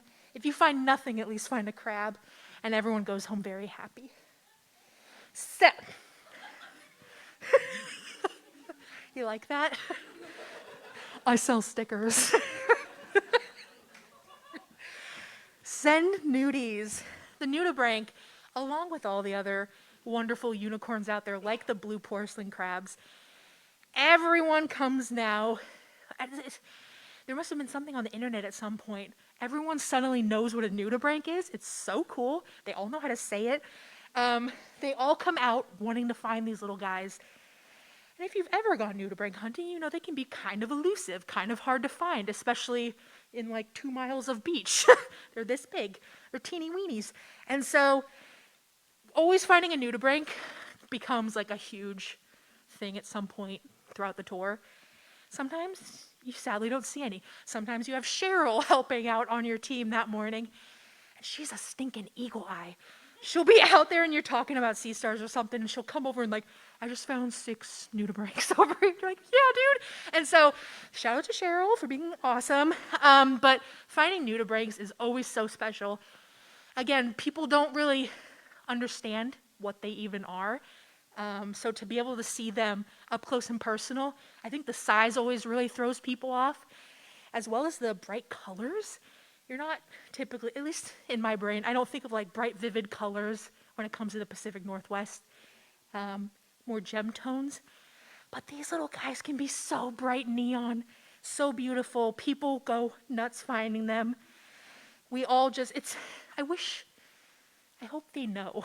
I hope that each individual nudibranch knows how like cherished they are in that moment. There's 12 adults gathering around this little inch-long creature, just fawning, losing their minds over it. It's so cool. It's so special. It's exactly what I want to be doing with my life. So, send nudies. This year, holy cow, Liz can attest to this. So many lemons. It was the season of the lemons. They were everywhere. Their eggs were everywhere. The spotted leopard doreds as well. So a lot of good nudies this summer. Not lastly, there's a couple more slides. But another one of my favorite things as far as bringing people out into these pools is that immediate sense of, I've had people kind of be like, I feel like we're astronauts. Like, this is literally in our backyard, and we've never seen this. And it's that special moment of being out in a minus tide as a species that shouldn't technically be there. It's so cool. It's so special. I have so many people leaving feeling like, or telling me that they feel like they explored a totally different planet that morning. And then they feel comfortable and have some confidence to go out and do it on their own, which is so special. That's all we're trying to do, is just get people to fall in love with the area such as we are, and then in hopes, that they'll help protect it to keep these habitats happy and thriving for years to come. So it's a whole new world. This is a really cool little portal that's over at Strawberry Hill sometimes. It was really hard to access this year, though. The sands kind of got weird. Anyway, it's a whole new world. Using all your senses out there first thing in the morning, it's a wild experience. And I always find myself almost crying happy tears when I drive back into town at the end of it, because you're just like, what did we all just get to experience this morning? It's so special. It's so unique every time. If you've never been on one, please come out with us. They're so great. We get a lot of repeat guests. And I have right here, find out how many tours we did in 2023. Aced it. So, my last... I'm going to watch this back later and just, nope. So my last few slides are really fun. I'm calling them AKA. So we're going to play a little game. When we're out in the pools, kids, for the most part, tend to come up with some really wacky thoughts or terms or things that look like something else. So we're going to go over a few of my favorites. First one, do we know what these are? Gooseneck barnacles. They're so cute. They're so beautiful. Gosh, there was some beautiful coloration of them this year. So I had a kid this year and it stuck, man. And somehow other tours knew about it. I don't know. Probably like you and your ticket there, how you got that surfing. There's some like manifest stuff happening here. But anyway, gooseneck barnacles. We've started calling them dragon toes. There was like a 5-year-old boy this summer and he was like, this is what they are. They're dragon toes or they're dinosaur toes. And I think it's a really cool visualization because Otherwise, how do you explain that to someone who's never seen one? Okay, we're so close to being done. So, dragon toes, gooseneck barnacles. This is not a scientific term, please. Please do not go home and think that. The next one, chitons. That's a beautiful little lined chiton we've seen. Now this one's more chitons in general. When you see your eyes start to get used to seeing things in the tide pools, especially like chitons, they can be kind of hard to see at first. You don't even really know they're there until you start focusing on them. And then all of a sudden, that's all you see. And then sometimes, depending on the age of the kid on your tour, they'll start punching each other's arms because slug bugs. They've turned into slug bugs. Every time someone that sees a chiton on tour, they're like, and they'll just start punching each other. So Volkswagens, slug bugs are the groups of chitons we see out there. Whoops, I didn't edit that one well. So one of my sweet friends, there are these two marine biology not kids, they're adults, CDs. So these wonderful marine biology students come out with me every once in a while during the summers. And like Cheryl, they're eagle eyes at finding nudibranchs. And we were talking like, a group of jellyfish is called a smack. A group of, right, isn't that a fun one? A group of sea stars is a constellation or a galaxy. What's a group of nudibranch? No one could figure it out. And then one of them's like, wait, a nudist colony, isn't that perfect? I was like, call the press. Get this in all the science books immediately. That's perfect. So now if you see more than one nudibranch at a time, we're going to call that a nudist colony. Look, that worked great. All right, here's a really fun one. This is the last one. Just feast your eyes on this magnificent. Oh, look at that. It's sensual. So, anemones experiencing gravity becomes a whole thing. Oh my gosh, especially if you have like a 10-year-old boy on tour. It's very early to hear so many different body parts that are naturally sagging on people older than 10. So,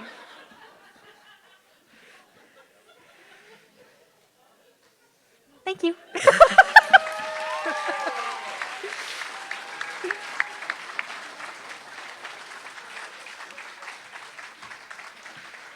Thank you.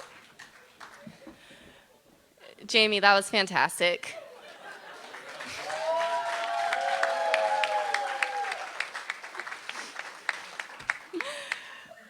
So if that wasn't a great advertisement to come out on a Tidepool tour with Jamie and our gang, that's what you're missing. So make sure you're staying tuned to our socials for when we release those registrations. All right, well, thank you, Jamie, for taking us into the intertidal. We're going to hang out in the intertidal for a bit longer. So we're going to head to our sea stars and our galaxies and our constellations. And I'm really happy to welcome Dr. Sarah Gravem. Dr. Sarah Gravem is the leading marine ecologist at the Pycnopodia Recovery Working Group, specializing in rocky, intertidal, and kelp forest ecosystems. Before her role with the working group, she extensively researched the impact of climate change, environmental variations, and, oh, then my text is small, and listing of the endangered sunflower sea star. Dr. Gravem now works tirelessly on sunflower sea star restoration and understanding. She also serves as a science advisor to the Oregon Kelp Alliance, aiming to rejuvenate Oregon's kelp forests. Collaborating with an array of professionals, she is dedicated to bolstering marine ecosystem health and sustainability. So please welcome Dr. Sarah Gravem.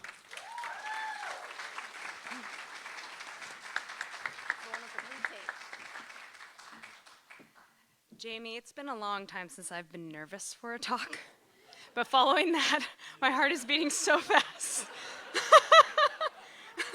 I've given this one like 7 times, and I'm like, oh God. Okay, so I guess I'll follow in Jamie's footsteps and be like, you know what's metal?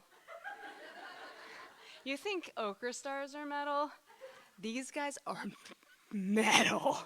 Okay. So I'm going to be talking a bit about the Oregon Kelp Alliance in general. Oh, yeah, everyone's going to fall asleep. Okay. And then get into a little bit about like some really hot off the press research we're doing with sunflower sea stars. There will be graphs, so stay awake. All right, so, is it off again? Try it again. There we go. Okay, so the Oregon Kelp Alliance, I'm one of the science advisors for the group. We need a table next year, obviously, but we work for the restoration of healthy kelp forests in Oregon. ORCA members have diverse interests. We include a lot of different people. That's the coolest part about it. It's like very intersectional. So we have scientists like me, but we have urchin divers, tribal members, researchers, managers, conservationists, tour guides, sport divers, chefs, and other community members, including some of the people in the audience today. So the intention of the alliance is for it to be an alliance, right? Like we're all working together toward healthy kelp forests in Oregon. And so these are the science advisors on the team. Myself, Dr. Sarah Hamilton, she's an Oregon Kelp Alliance employee now. She was at OSU before. Aaron Galloway at UO. He also works at the OIMB in Charleston. And then Dan Abbott from Reef Check. He's actually down in California, but Reef Check's really involved up here, as well as Diana Hollingshead, who co-owns Eugene Skin Divers. She's our Oregon Reef Check coordinator. And then Tom Calvanese, who's our founder and lead dude. And all ORCA is mostly based at the Port Orford Field Station, that OSU's field station down in Port Orford. So, as you probably know, kelp have many benefits to our coastal communities, right? So they provide all sorts of things like habitat for biodiversity for all sorts of creatures that live in the kelp forests. They provide coastal protection. They actually reduce wave energy coming into the coast during storms. They remove carbon and pollution from the water. And they're farmed for food, and for us, but also they're like the trees of the ocean, and I think they're better than trees, because like most things can't snack on trees, right? Like maybe a beetle or two can snack on a tree, but like kelp, everything's like, yeah, bring it. It's delicious. So they're better than trees. Take it home. All right. So the kelps that we have on our coast are mostly bull kelp. So that's the one you see growing in forests. You can see them from the shore. Depot Bay has a wicked awesome kelp forest right now if you want to go see some kelp from above. And so that's the big canopy forming one in Oregon. Has a big bulb on the top full of carbon monoxide. Weird.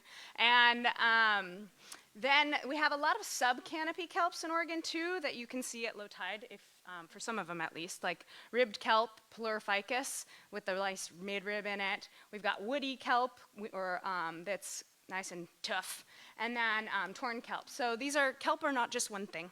They're lots. There's a whole like family or something crazy like that.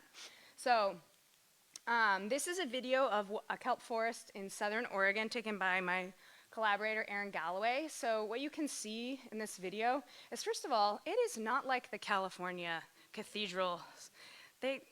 This is way more gnarly than that. We have a lot of stuff in the water. A lot of these are like shrimps and things flying around. The viz is low, the surge is high. We've got things sloshing around. You can see some urchins on the bottom, all sorts of different species of kelp. This is what a healthy Oregon kelp forest looks like, especially in the springtime when you have a lot of phytoplankton in the water. It's real green. Yeah, I'll just let you hang out with that for a minute. There's a starfish down there. All right. Oh, there's some bull kelp, and we got out of the shadow. Did you see that? We got out of the shadow of the bull kelp right as we came out of that. All right, you can go. Okay, so kelp forests are awesome, but they're actually in trouble.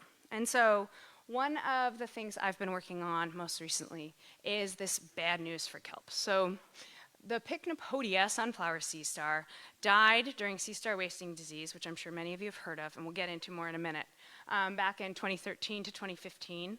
That happened first. They eat sea urchins, so that's these guys. And right after they died, the sea urchin populations went totally bananas, right? They like 100-fold increases more. They are millions and millions and millions of them out there. And what they do is they eat kelp. And so this is an urchin barren front coming up on a healthy kelp forest, and they're gonna have dinner. There was also a marine heat wave that happened shortly after wasting disease, around 2015-16, and kelp, especially in Oregon, are a cold water loving species, and when that blob hit, the warm water hit Oregon's coast, they just got nailed. And as the little baby kelp tried to come back the next year, kelp are like a tomato. They die back every year and come back from seed or spore. And so the adult kelp died, and then as the little tiny baby kelp tried to come back the next year, they were met with that. And urchins are very, very good at being herbivores. So it's been like that for a while, and we've seen pretty drastic declines in Oregon's kelp forests. Not every kelp forest, not every year, but overall the kelp forests in Oregon have plummeted. So this matters for us, right? So we, as a coastal community, depend on these forests in many ways. And one of the ways that we do depend on this forest is through fisheries. The urchin fishery, for example, is a huge fishery in Oregon. Oops, I did something. It is very touchy, you're right. Can you go back? Thank you. All right. So the urchin fishery in Oregon used to be really, really healthy. The red sea urchins, this is a 2014 haul. And the urchins started declining in health around 16 to 17. So we have plenty of urchins out there, but when you go and crack one open, it's pretty empty. And the gonads, which is what the urchins convert their food into, is uni in sushi. And so the uni quality has just taken a big, big hit, even though there are plenty of urchins out there. So the urchin divers especially were one of the really big initiators of the Oregon Kelp Alliance. They were starting to see deterioration in their fishery, and that instigated a lot of this. So this is what an urchin barren looks like when you're underwater. This is in Port Orford. Will you hit play? Thanks. So unlike a moment ago, when you saw everything sloshing around, all this kelp flapping back and forth, you could barely see the rocks, right, in the last video.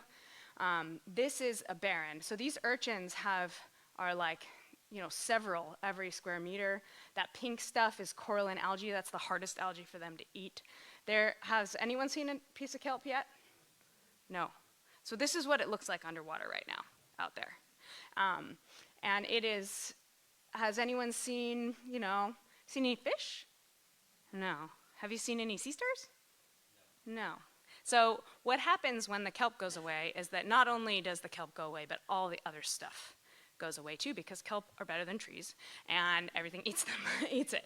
So, and it also creates that habitat, right, that everything likes to hide in. So we end up with this like degraded, low biodiversity ecosystem when the urchins take over. And I just want to say, like, urchins aren't bad by themselves, right? There are too many of them. They're like deer that have no mountain lions, right? Like there's just overpopulated.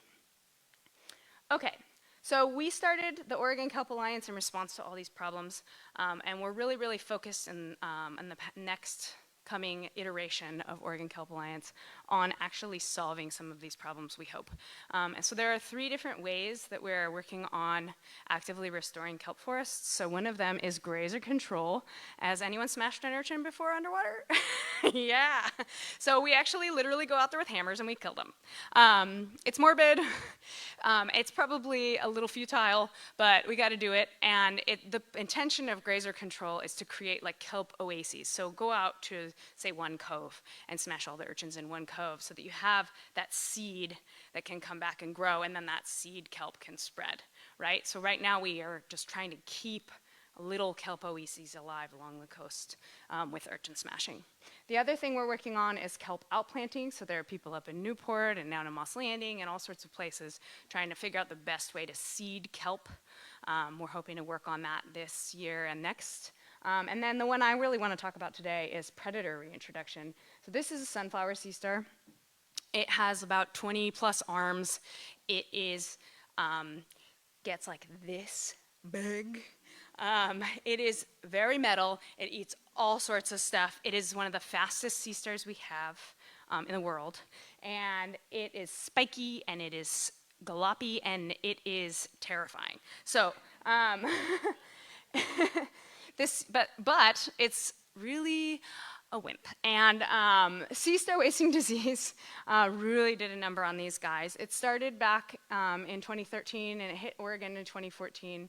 It's the biggest epidemic on record for the marine environment. It spread from Baja to Alaska. It affected over 20 species. It caused arm loss and twisting and melting and death within like days of infection.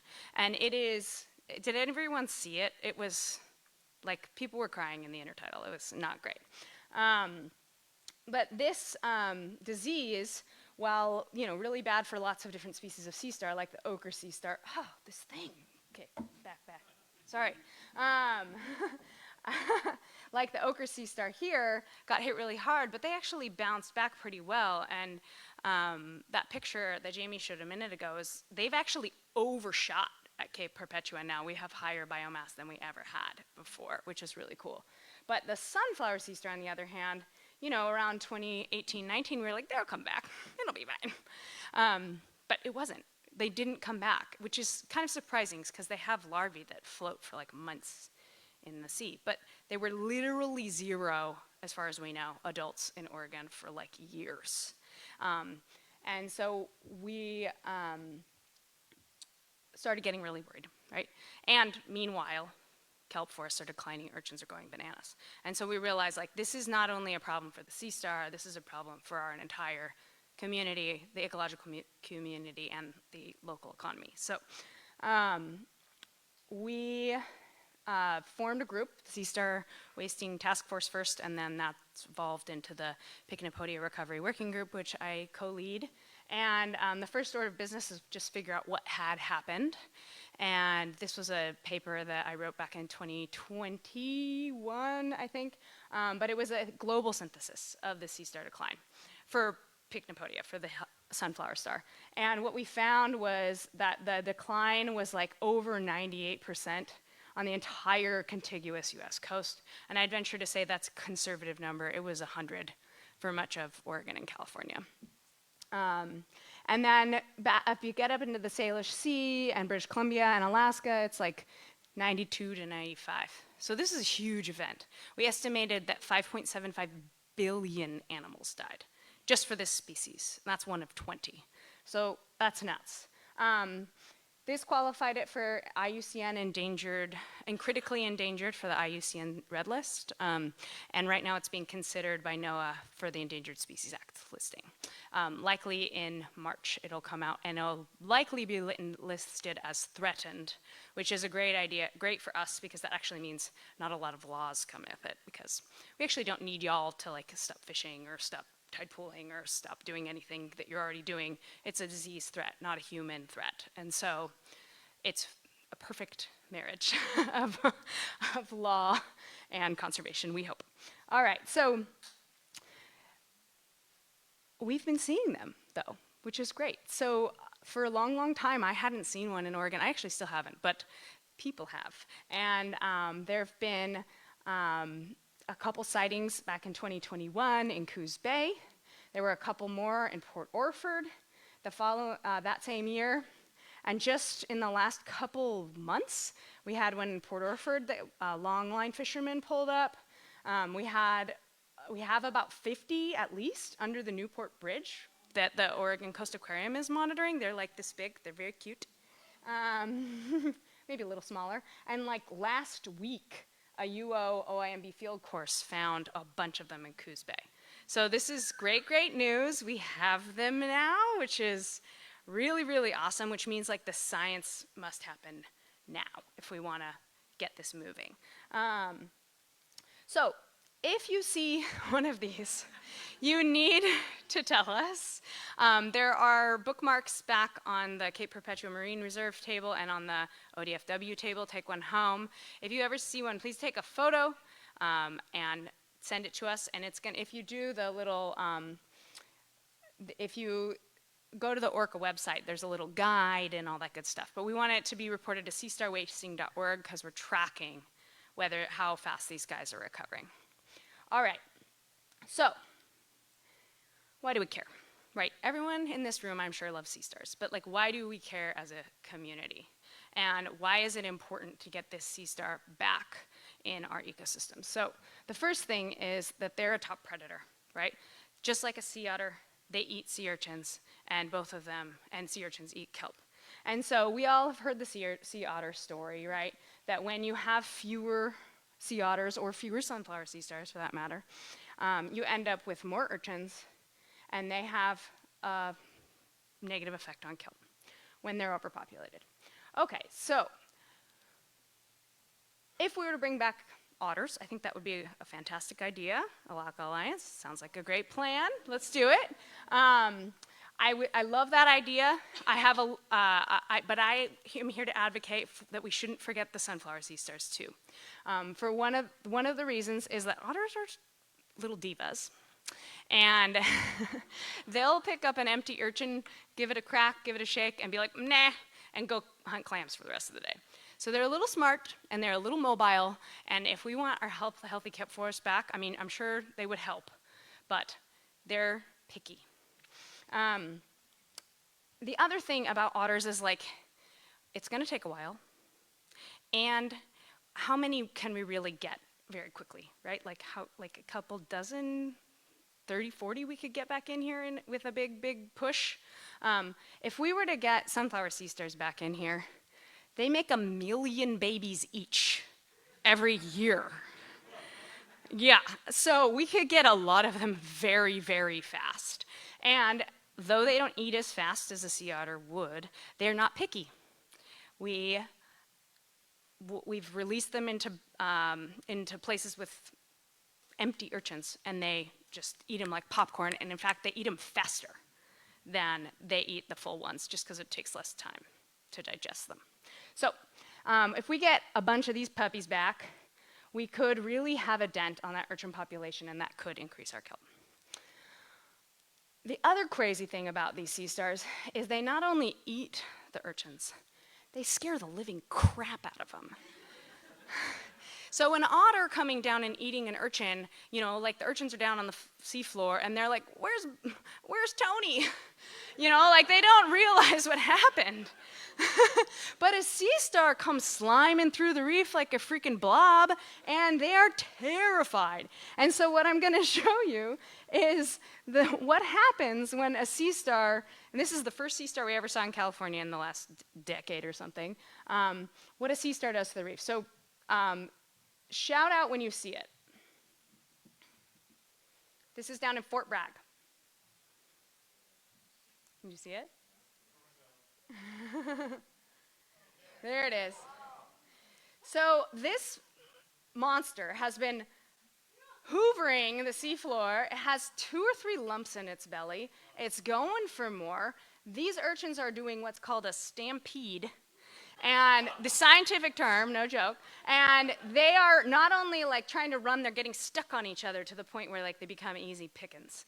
And so we're gonna back this video up, and I want you to see where you think this sea star has been in the last couple of hours, maybe? Look at that whole area, that whole area is just like an urchin diaspora, right? So, we think not only do they eat urchins, they scare the pants off of them. And what we're trying to figure out right now is how important that behavior is for the health of the kelp forest. So we have all sorts of interlocking projects. This is called the STARK project. STAR is aiding the recovery of kelp. It's led by me and my collaborators, Christy Croker from Santa Cruz and Aaron Galloway from UO. We have several different projects. I'm going to go really quickly through a couple of them. Oops, sorry, I did it again. All right. The Stardust Project, the Starburst Project, the Star Track Project, and the Pickpen Project. So these are different things, but we're going to really quickly go through like how does a sea star in a landscape affect urchins, and can they create a landscape of fear that lasts for, you know, at least a day or two? We don't know. So first up, this is work by undergraduates at Santa Cruz, Ray Mancuso, Rose Campbell, and Nathan Hunter. They did their summer research project in Sitka in the winter, hardcore, where they put sea stars in cages and then into an urchin barren, and did kelp lines out. And I'll just say, like, all of the data I'm showing is from Sitka because I can't do research here, right? Like, I have to go all the way to Sitka to find a sunflower sea star reliably, at least until hopefully now. But we're really focused on how they operate in Sitka so that we can translate everything to Oregon and California. All right, so what they found was that sea star smell scares red urchins and benefits kelp up to 2 meters away for about a day. So this is just smell. This is a stationary, like in a cage, Pycnopodia. And if you go, sorry, the buttons are too close. So if you, this graph is showing the distance from cage, so this is right next to the star and about 4 meters away.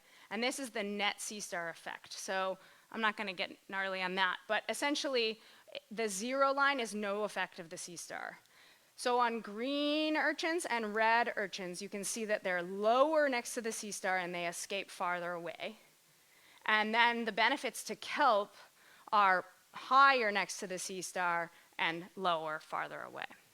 And what we're doing is we're trying to see where those lines intersect at 0. And that gives us an estimate of the halo effect of that sea star. So this is about 2 meters away, and we think it's for the kelp, and 2 meters away for the red urchins, and only like a half a meter for greens. It seems like greens are like, I'm hungry, I'm going for it. But this is important because we think the reds in the kelp line up really well, and the reds are the ones that are eating a lot. They're really big. They can get like the size of a basketball. They're huge. All right, so that's work by our undergrads last summer, and this is work by my undergrad, Miles Rao. He spent his summer in Sitka as well doing the Starburst project, and we wanted to know, like, okay, let's stumble upon them in nature and see what they really do when they're not in a cage, right? And so he did the same idea, close to sea star, far from sea star, close to sea star, far from sea star, and compared abalone, so pinto abalone, green urchins and red urchins, and we're again looking at this like density gradient. So they're lower near the sea star, more of them farther away.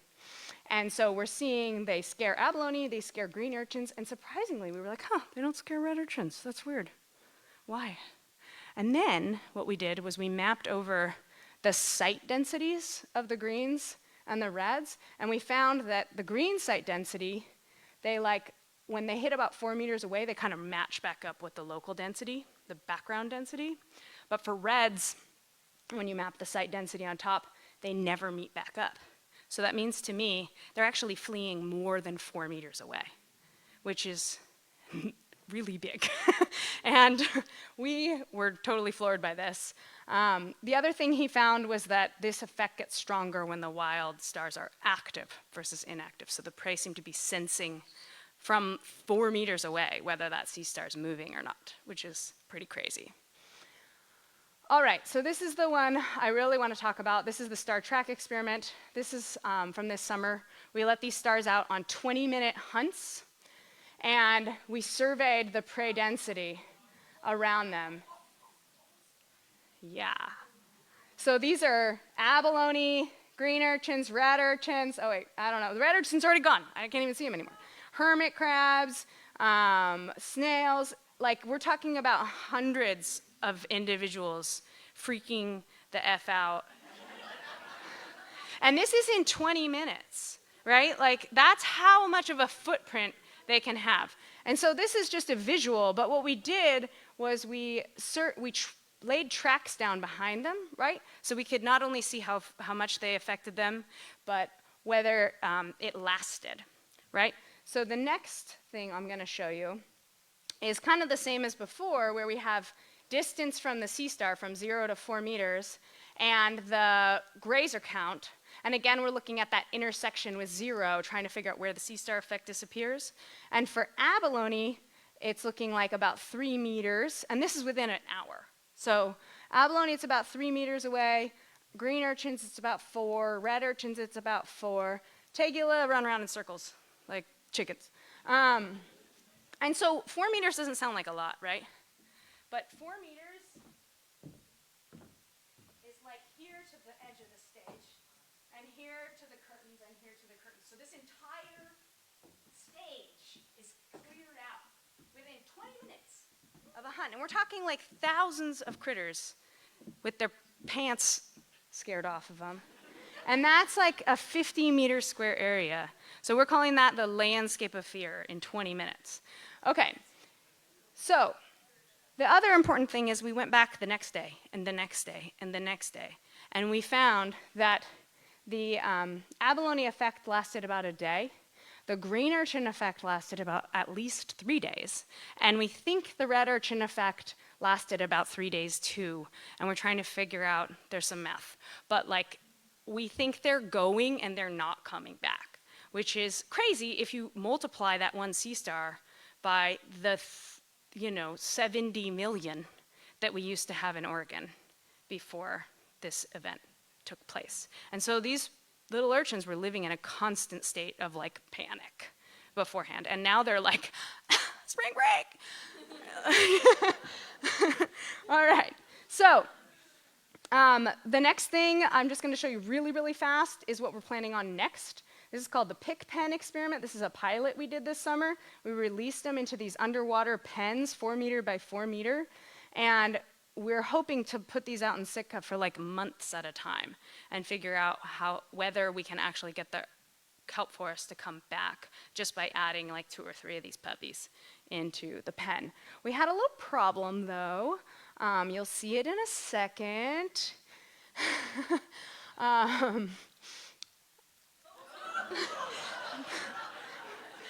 They just left. And so we actually went to the like panic hardware store run to Home Depot, and Aaron was like, dude, go to Home Depot right now, get like all the pigeon spikes that they have and bring them to Sitka. So I went and like cleaned out Home Depot and packed an entire army-sized duffel bag of pigeon spikes, and we brought them up and we pinned them around the cage, and it totally worked, and they stayed in. So they get their little armpits stuck in the spikes, and they're like, I hate it, and then they go back in. It's great. So this is all, of course, in Sitka, right? The reason we're not doing it here is because A, permits, B, no sea stars until now, and C, we don't have like a lot of capacity here yet. But Orca is working on permits right now to redo all of these experiments that I just showed you in Urchin Barrens in probably Port Orford in 2024, maybe 2025, depending on how long the permits take. So we're hoping to redo the Stardust experiment with the caged one, the Star Trek experiment with the hunts, and then a pycnocline experiment that has like as a lab experiment with like all the distances resolved. That's our plan for Oregon. We're hoping that we can get these little suckers back out in the ocean pretty soon and get our kelp forest back, or at least scare the pants off of some urchins, at the very least. All right, and that's it.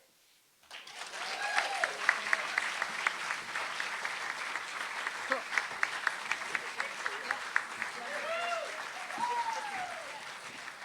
Wait, Sarah, wait. Sarah, wait.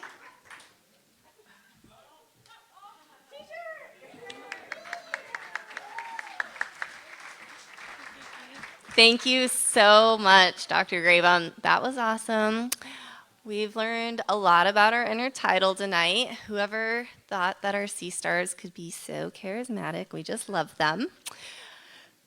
So moving on to our final speaker for the night, we're moving on to the biggest things we have out there, right? So our largest charismatic megafauna to close us off for the evening. So I'm really happy to welcome Clara Bird to the stage. So Clara is a 5th-year wildlife science PhD candidate in the Geospatial Ecology of Marine Megafauna Lab. So that's the GEM lab. In the Marine Mammal Institute at Oregon State University. Clara Bird works under Dr. Lee Torres, and Clara is originally from Michigan. She earned her Bachelor of Science from Duke University, where she conducted research using drones to conduct Adele penguin population surveys and to study the body condition of humpback and minke whales in the Antarctic using photogrammetry. For her PhD, she is studying foraging behavior specializations and how patterns of behavior differ seasonally across habitat types and between whales of different sizes, body condition, and sex.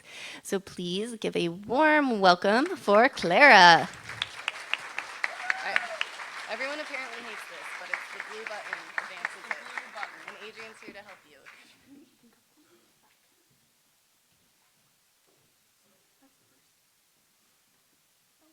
Okay.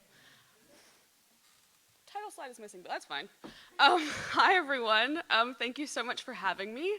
I'm so excited to talk about our friendly backyard giants that actually spend a lot of time in those incredible kelp forests.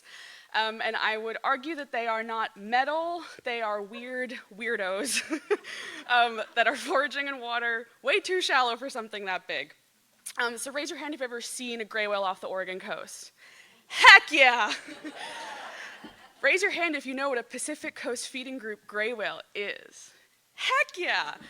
So for a brief review of the PCFG, they are part of the eastern North Pacific population, so all of these whales are wintering in Baja, Mexico. Lucky them, I'm jealous.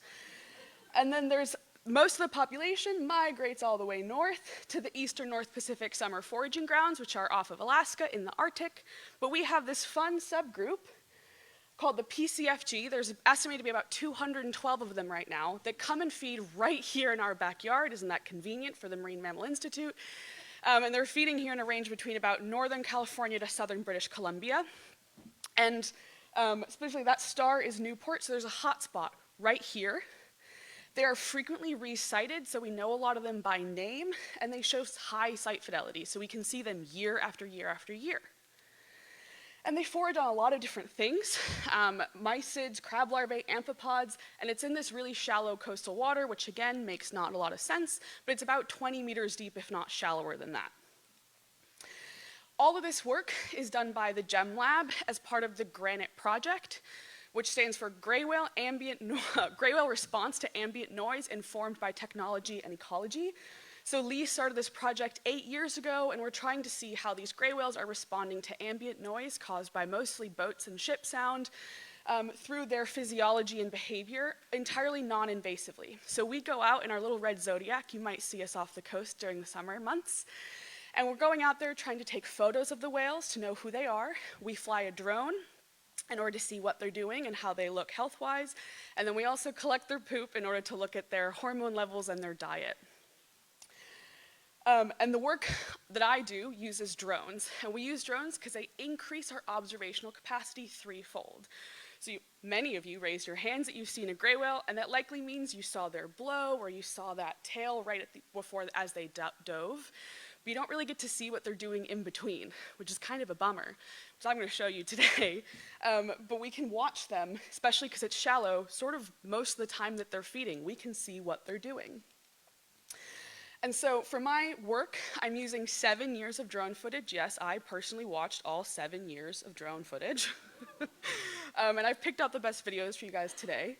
And again, these are replicate data. So we have footage of the same whales multiple times in 1 year and then multiple years. So we really get this incredible picture of what they're doing. And here in this map, you can see sort of the range. We work out of Newport, but go about as south as Seal Rock and Walport and as north as Depot Bay, with a little bit of work in Port Orford. So this is my ridiculously privileged view when I'm piloting.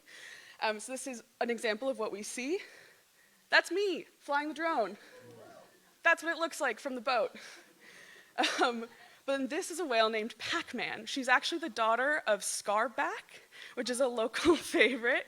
She's about 9 in this photo. And using this picture, we can see how long she is, and we can see how fat she is, so we can track her growth and her body condition. And then I can use the videos to see what she's doing, what her behavior is.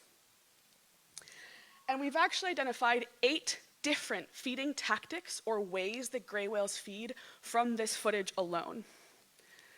So to start, we have headstanding, which is the most common behavior here.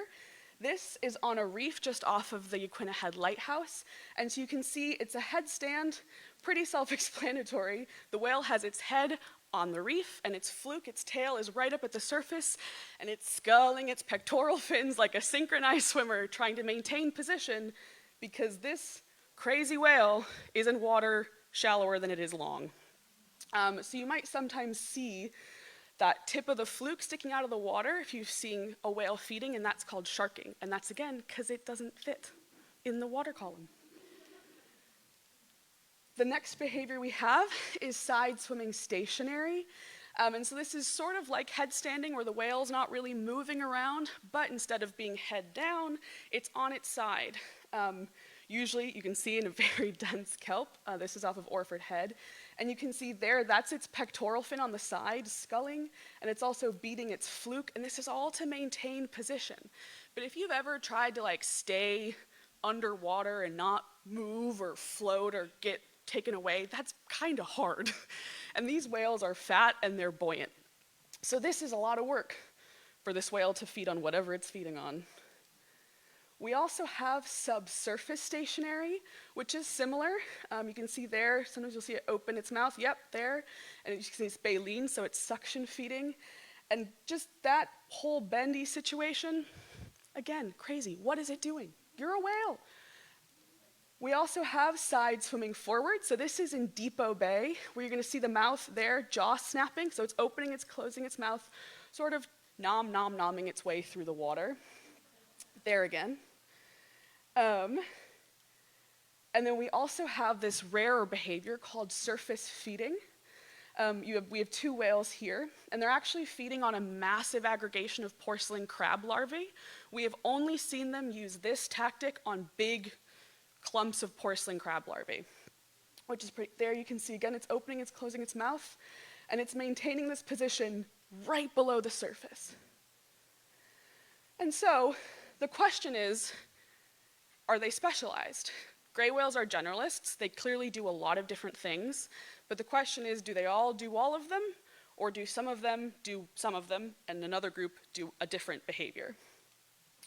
So this is an example of a specialist population containing specialist individuals, right? So they use one or two behaviors, and they all do the same. So every curve here would be one individual.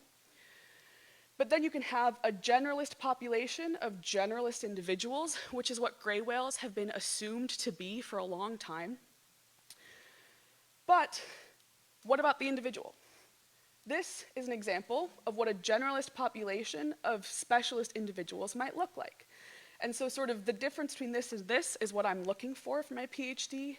And because we have all of this other data from the drone and from our surveys, we can try to understand why. Is it something like sexual dimorphism, where those specializations align with the sex of the whale?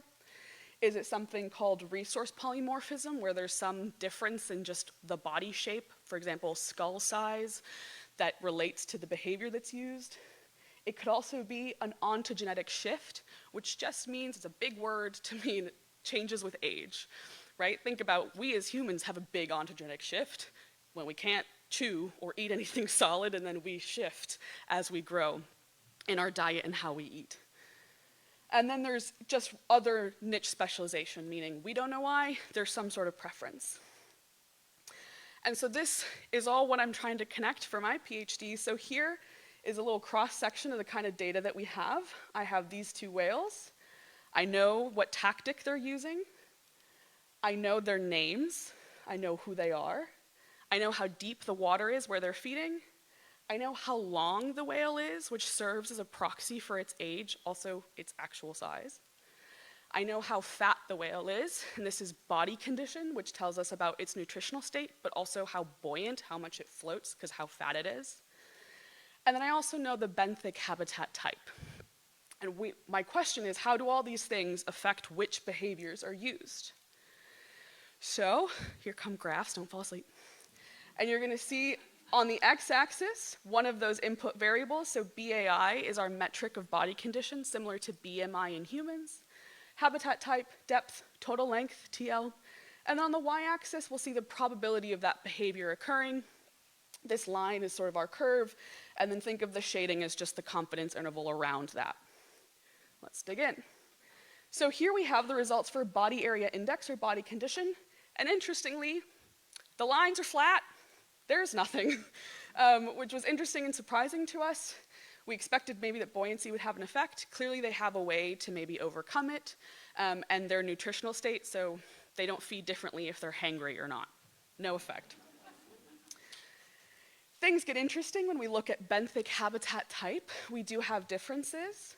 Namely, we see that headstanding, that common behavior, really occurs often in reef, especially reefs with kelp where their prey are. And then side swimming stationary and subsurface stationary are occurring in rocky habitat, which just helps us understand where these whales are feeding more often than not.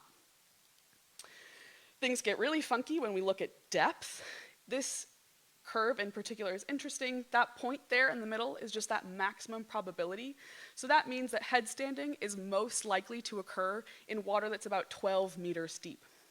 So we see that it increases and then decreases, which could also be that I can't see it from the drone anymore, or that when it's deeper, they're doing something else. We see that the probability decreases for side swimming stationary and the forward swimming tactics, which again, makes sense. Those are behaviors that they're on their side mid-water column. They can just do that in shallower water. And then this big positive relationship between depth and surface feeding, again, didn't make much sense, but if you remember, that's the one that's related to porcelain crab larvae. And so we think that that's more about where those aggregations happen rather than that tactic is really useful in deep water. But just remember this relationship here when we look at my personal favorite results, I am biased, of total length and headstanding and all the behaviors. Here, this point is the asymptotic length for a PCFG whale. So if you think about we as humans don't keep growing forever, that would be crazy. We eventually stop growing with our age.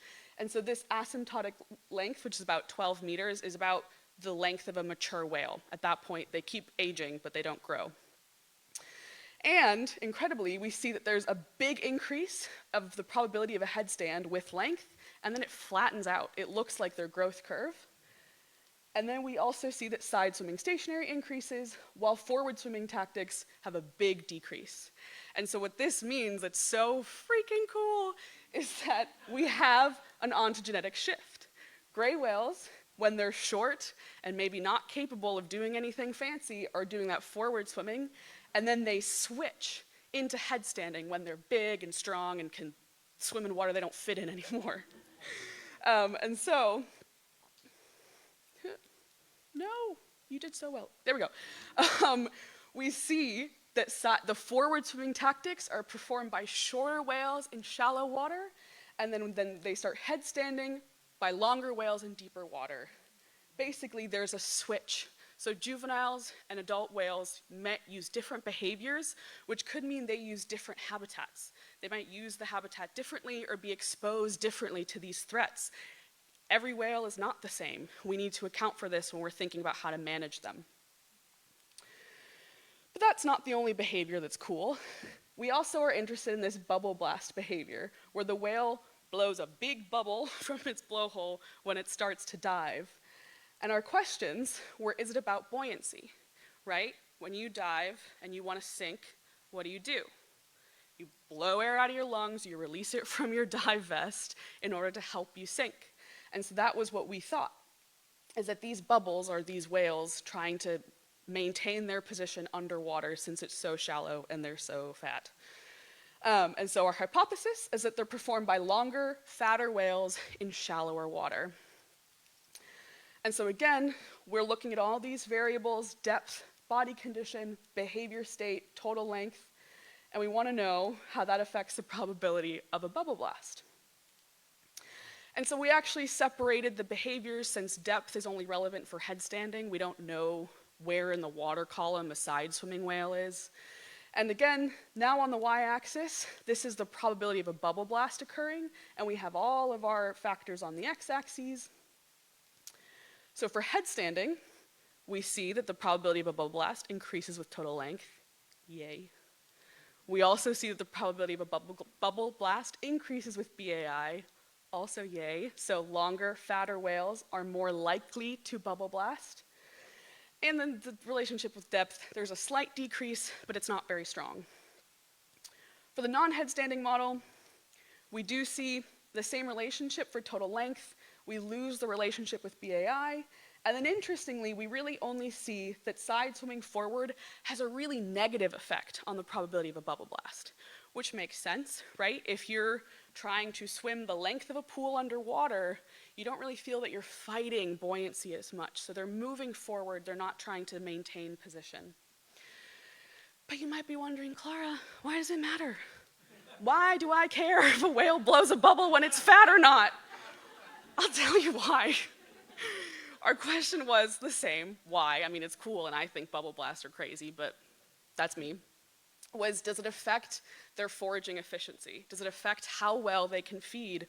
Or in our case, what we looked at was how long they could feed for, right? There's a big, juicy clump of mysids for them to feed on. They want to be able to suck it down and stay down there as long as they need to, rather than having to come to the surface because they're running out of oxygen because they're fighting too hard. So we looked at how total length, body area index, foraging tactic, and bubble blast occurrence affected the duration of each of these tactics in sort of one dive. So we saw that total length had a positive relationship, which makes sense. Bigger whale, bigger lungs, bigger capacity to stay down for longer. BAI, interestingly, had a negative relationship. And then we saw this cool variation in tactic duration, and also that bubble blasts have an effect. So for head standing and side swimming stationary, our two most common stationary behaviors, bubble blasts, here in red, significantly increase the duration of a tactic by 20 seconds. So it does help them stay down for longer and improve how they can feed. And if they can feed for longer, they can gain more energy, they're in better condition, they're healthier, healthy whales make more babies, more whales, yay. So bubble blasts are a foraging adaptation by these cool, crazy whales in shallow water. So to wrap it all up, we found evidence of an ontogenetic shift. So juveniles use forward swimming tactics and they switch into headstanding. Depth and benthic habitat type had effects, so habitat does influence behavior. This is also the first evidence of an ontogenetic shift in baleen whales. Gray whales use bubble blasts for buoyancy control. And the next steps are trying to understand if these different behaviors have different costs. So is a young whale forward swimming expending more energy because it's forward swimming than an older whale using a headstand? And so with that, I want to thank all my collaborators and all of our funders for this project, and thank all of you.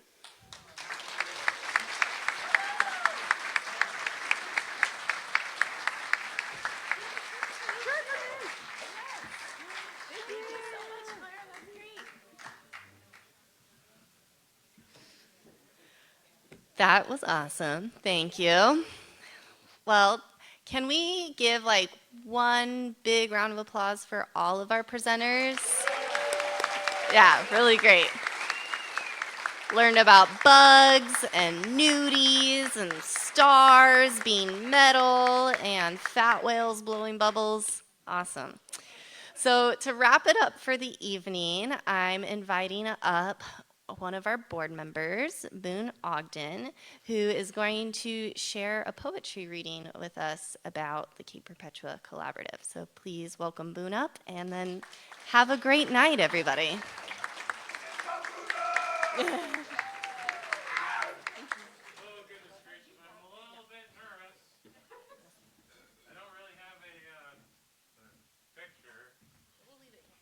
But what I do have is a poem that I wrote that makes sense. So I'm hoping, I hope it makes sense. Hold on a second. Oh God, I have to find it. This poem is about, oh, sorry. Sorry, microphone. This poem is about how, nope, hold on a second. 10 seconds, 4 seconds. Okay, so this poem is about how the place that we live in is important, and it has its own space, and it has its own name, and it has its own love. This microphone feels really hot. Is that cool? Are we still cool? I'm feeling a little bit, nourished. But anyway, my poem is called Reclaimed, Renamed. And I would like to read it for you. From leaf and bough and needled cone to earth in shot straight silent line, a droplet forms and spheres and dies. Rain dripping its odd tattoo. And muttering mists and soaken moss and tumbled stones and mushroom frost, the mountain weeps for its true name and longs for its remembrance. And for many years the mother came, and hand on heart she knelt and prayed, her sacred tears and whispered vows seeped into nook and crevice. And driven down in long blue lines, deep into earth and rock it pried, her offering to God divine, her singing slowly filtered. And 10,000 years passed slowly by, and others came and knelt and cried for those that were forgotten lives, their hopeful prayers they mingled. And vibrating down through layered rock became a single soaring song, a rush of air, a flight of foam, a humming buzz was roaring. And love resonated deep inside and started touching people's lives who blankly stared and then just cried at the beauty of the message. And one day soon, the signs of man will rust and fall with autumn's hands, and our people's song, now whole and bright, will bubble to the surface and fly as instant as a shout, and lift our faces and make our minds and return to give us presence. And at that time on mountainsides, sweet chanting song and sacred drone will circle up and spiral out and cover all of the hurting. It's an end of things. It's a new rebirth. It's a lesson that we should have learned. In hands held round each other's hearts, now wiser, we'll move forward. It's the steady drip. It's the beating heart of waves and tides and moonlight. Now listen close. The song is there. It's in the hummingbird's wings flutter.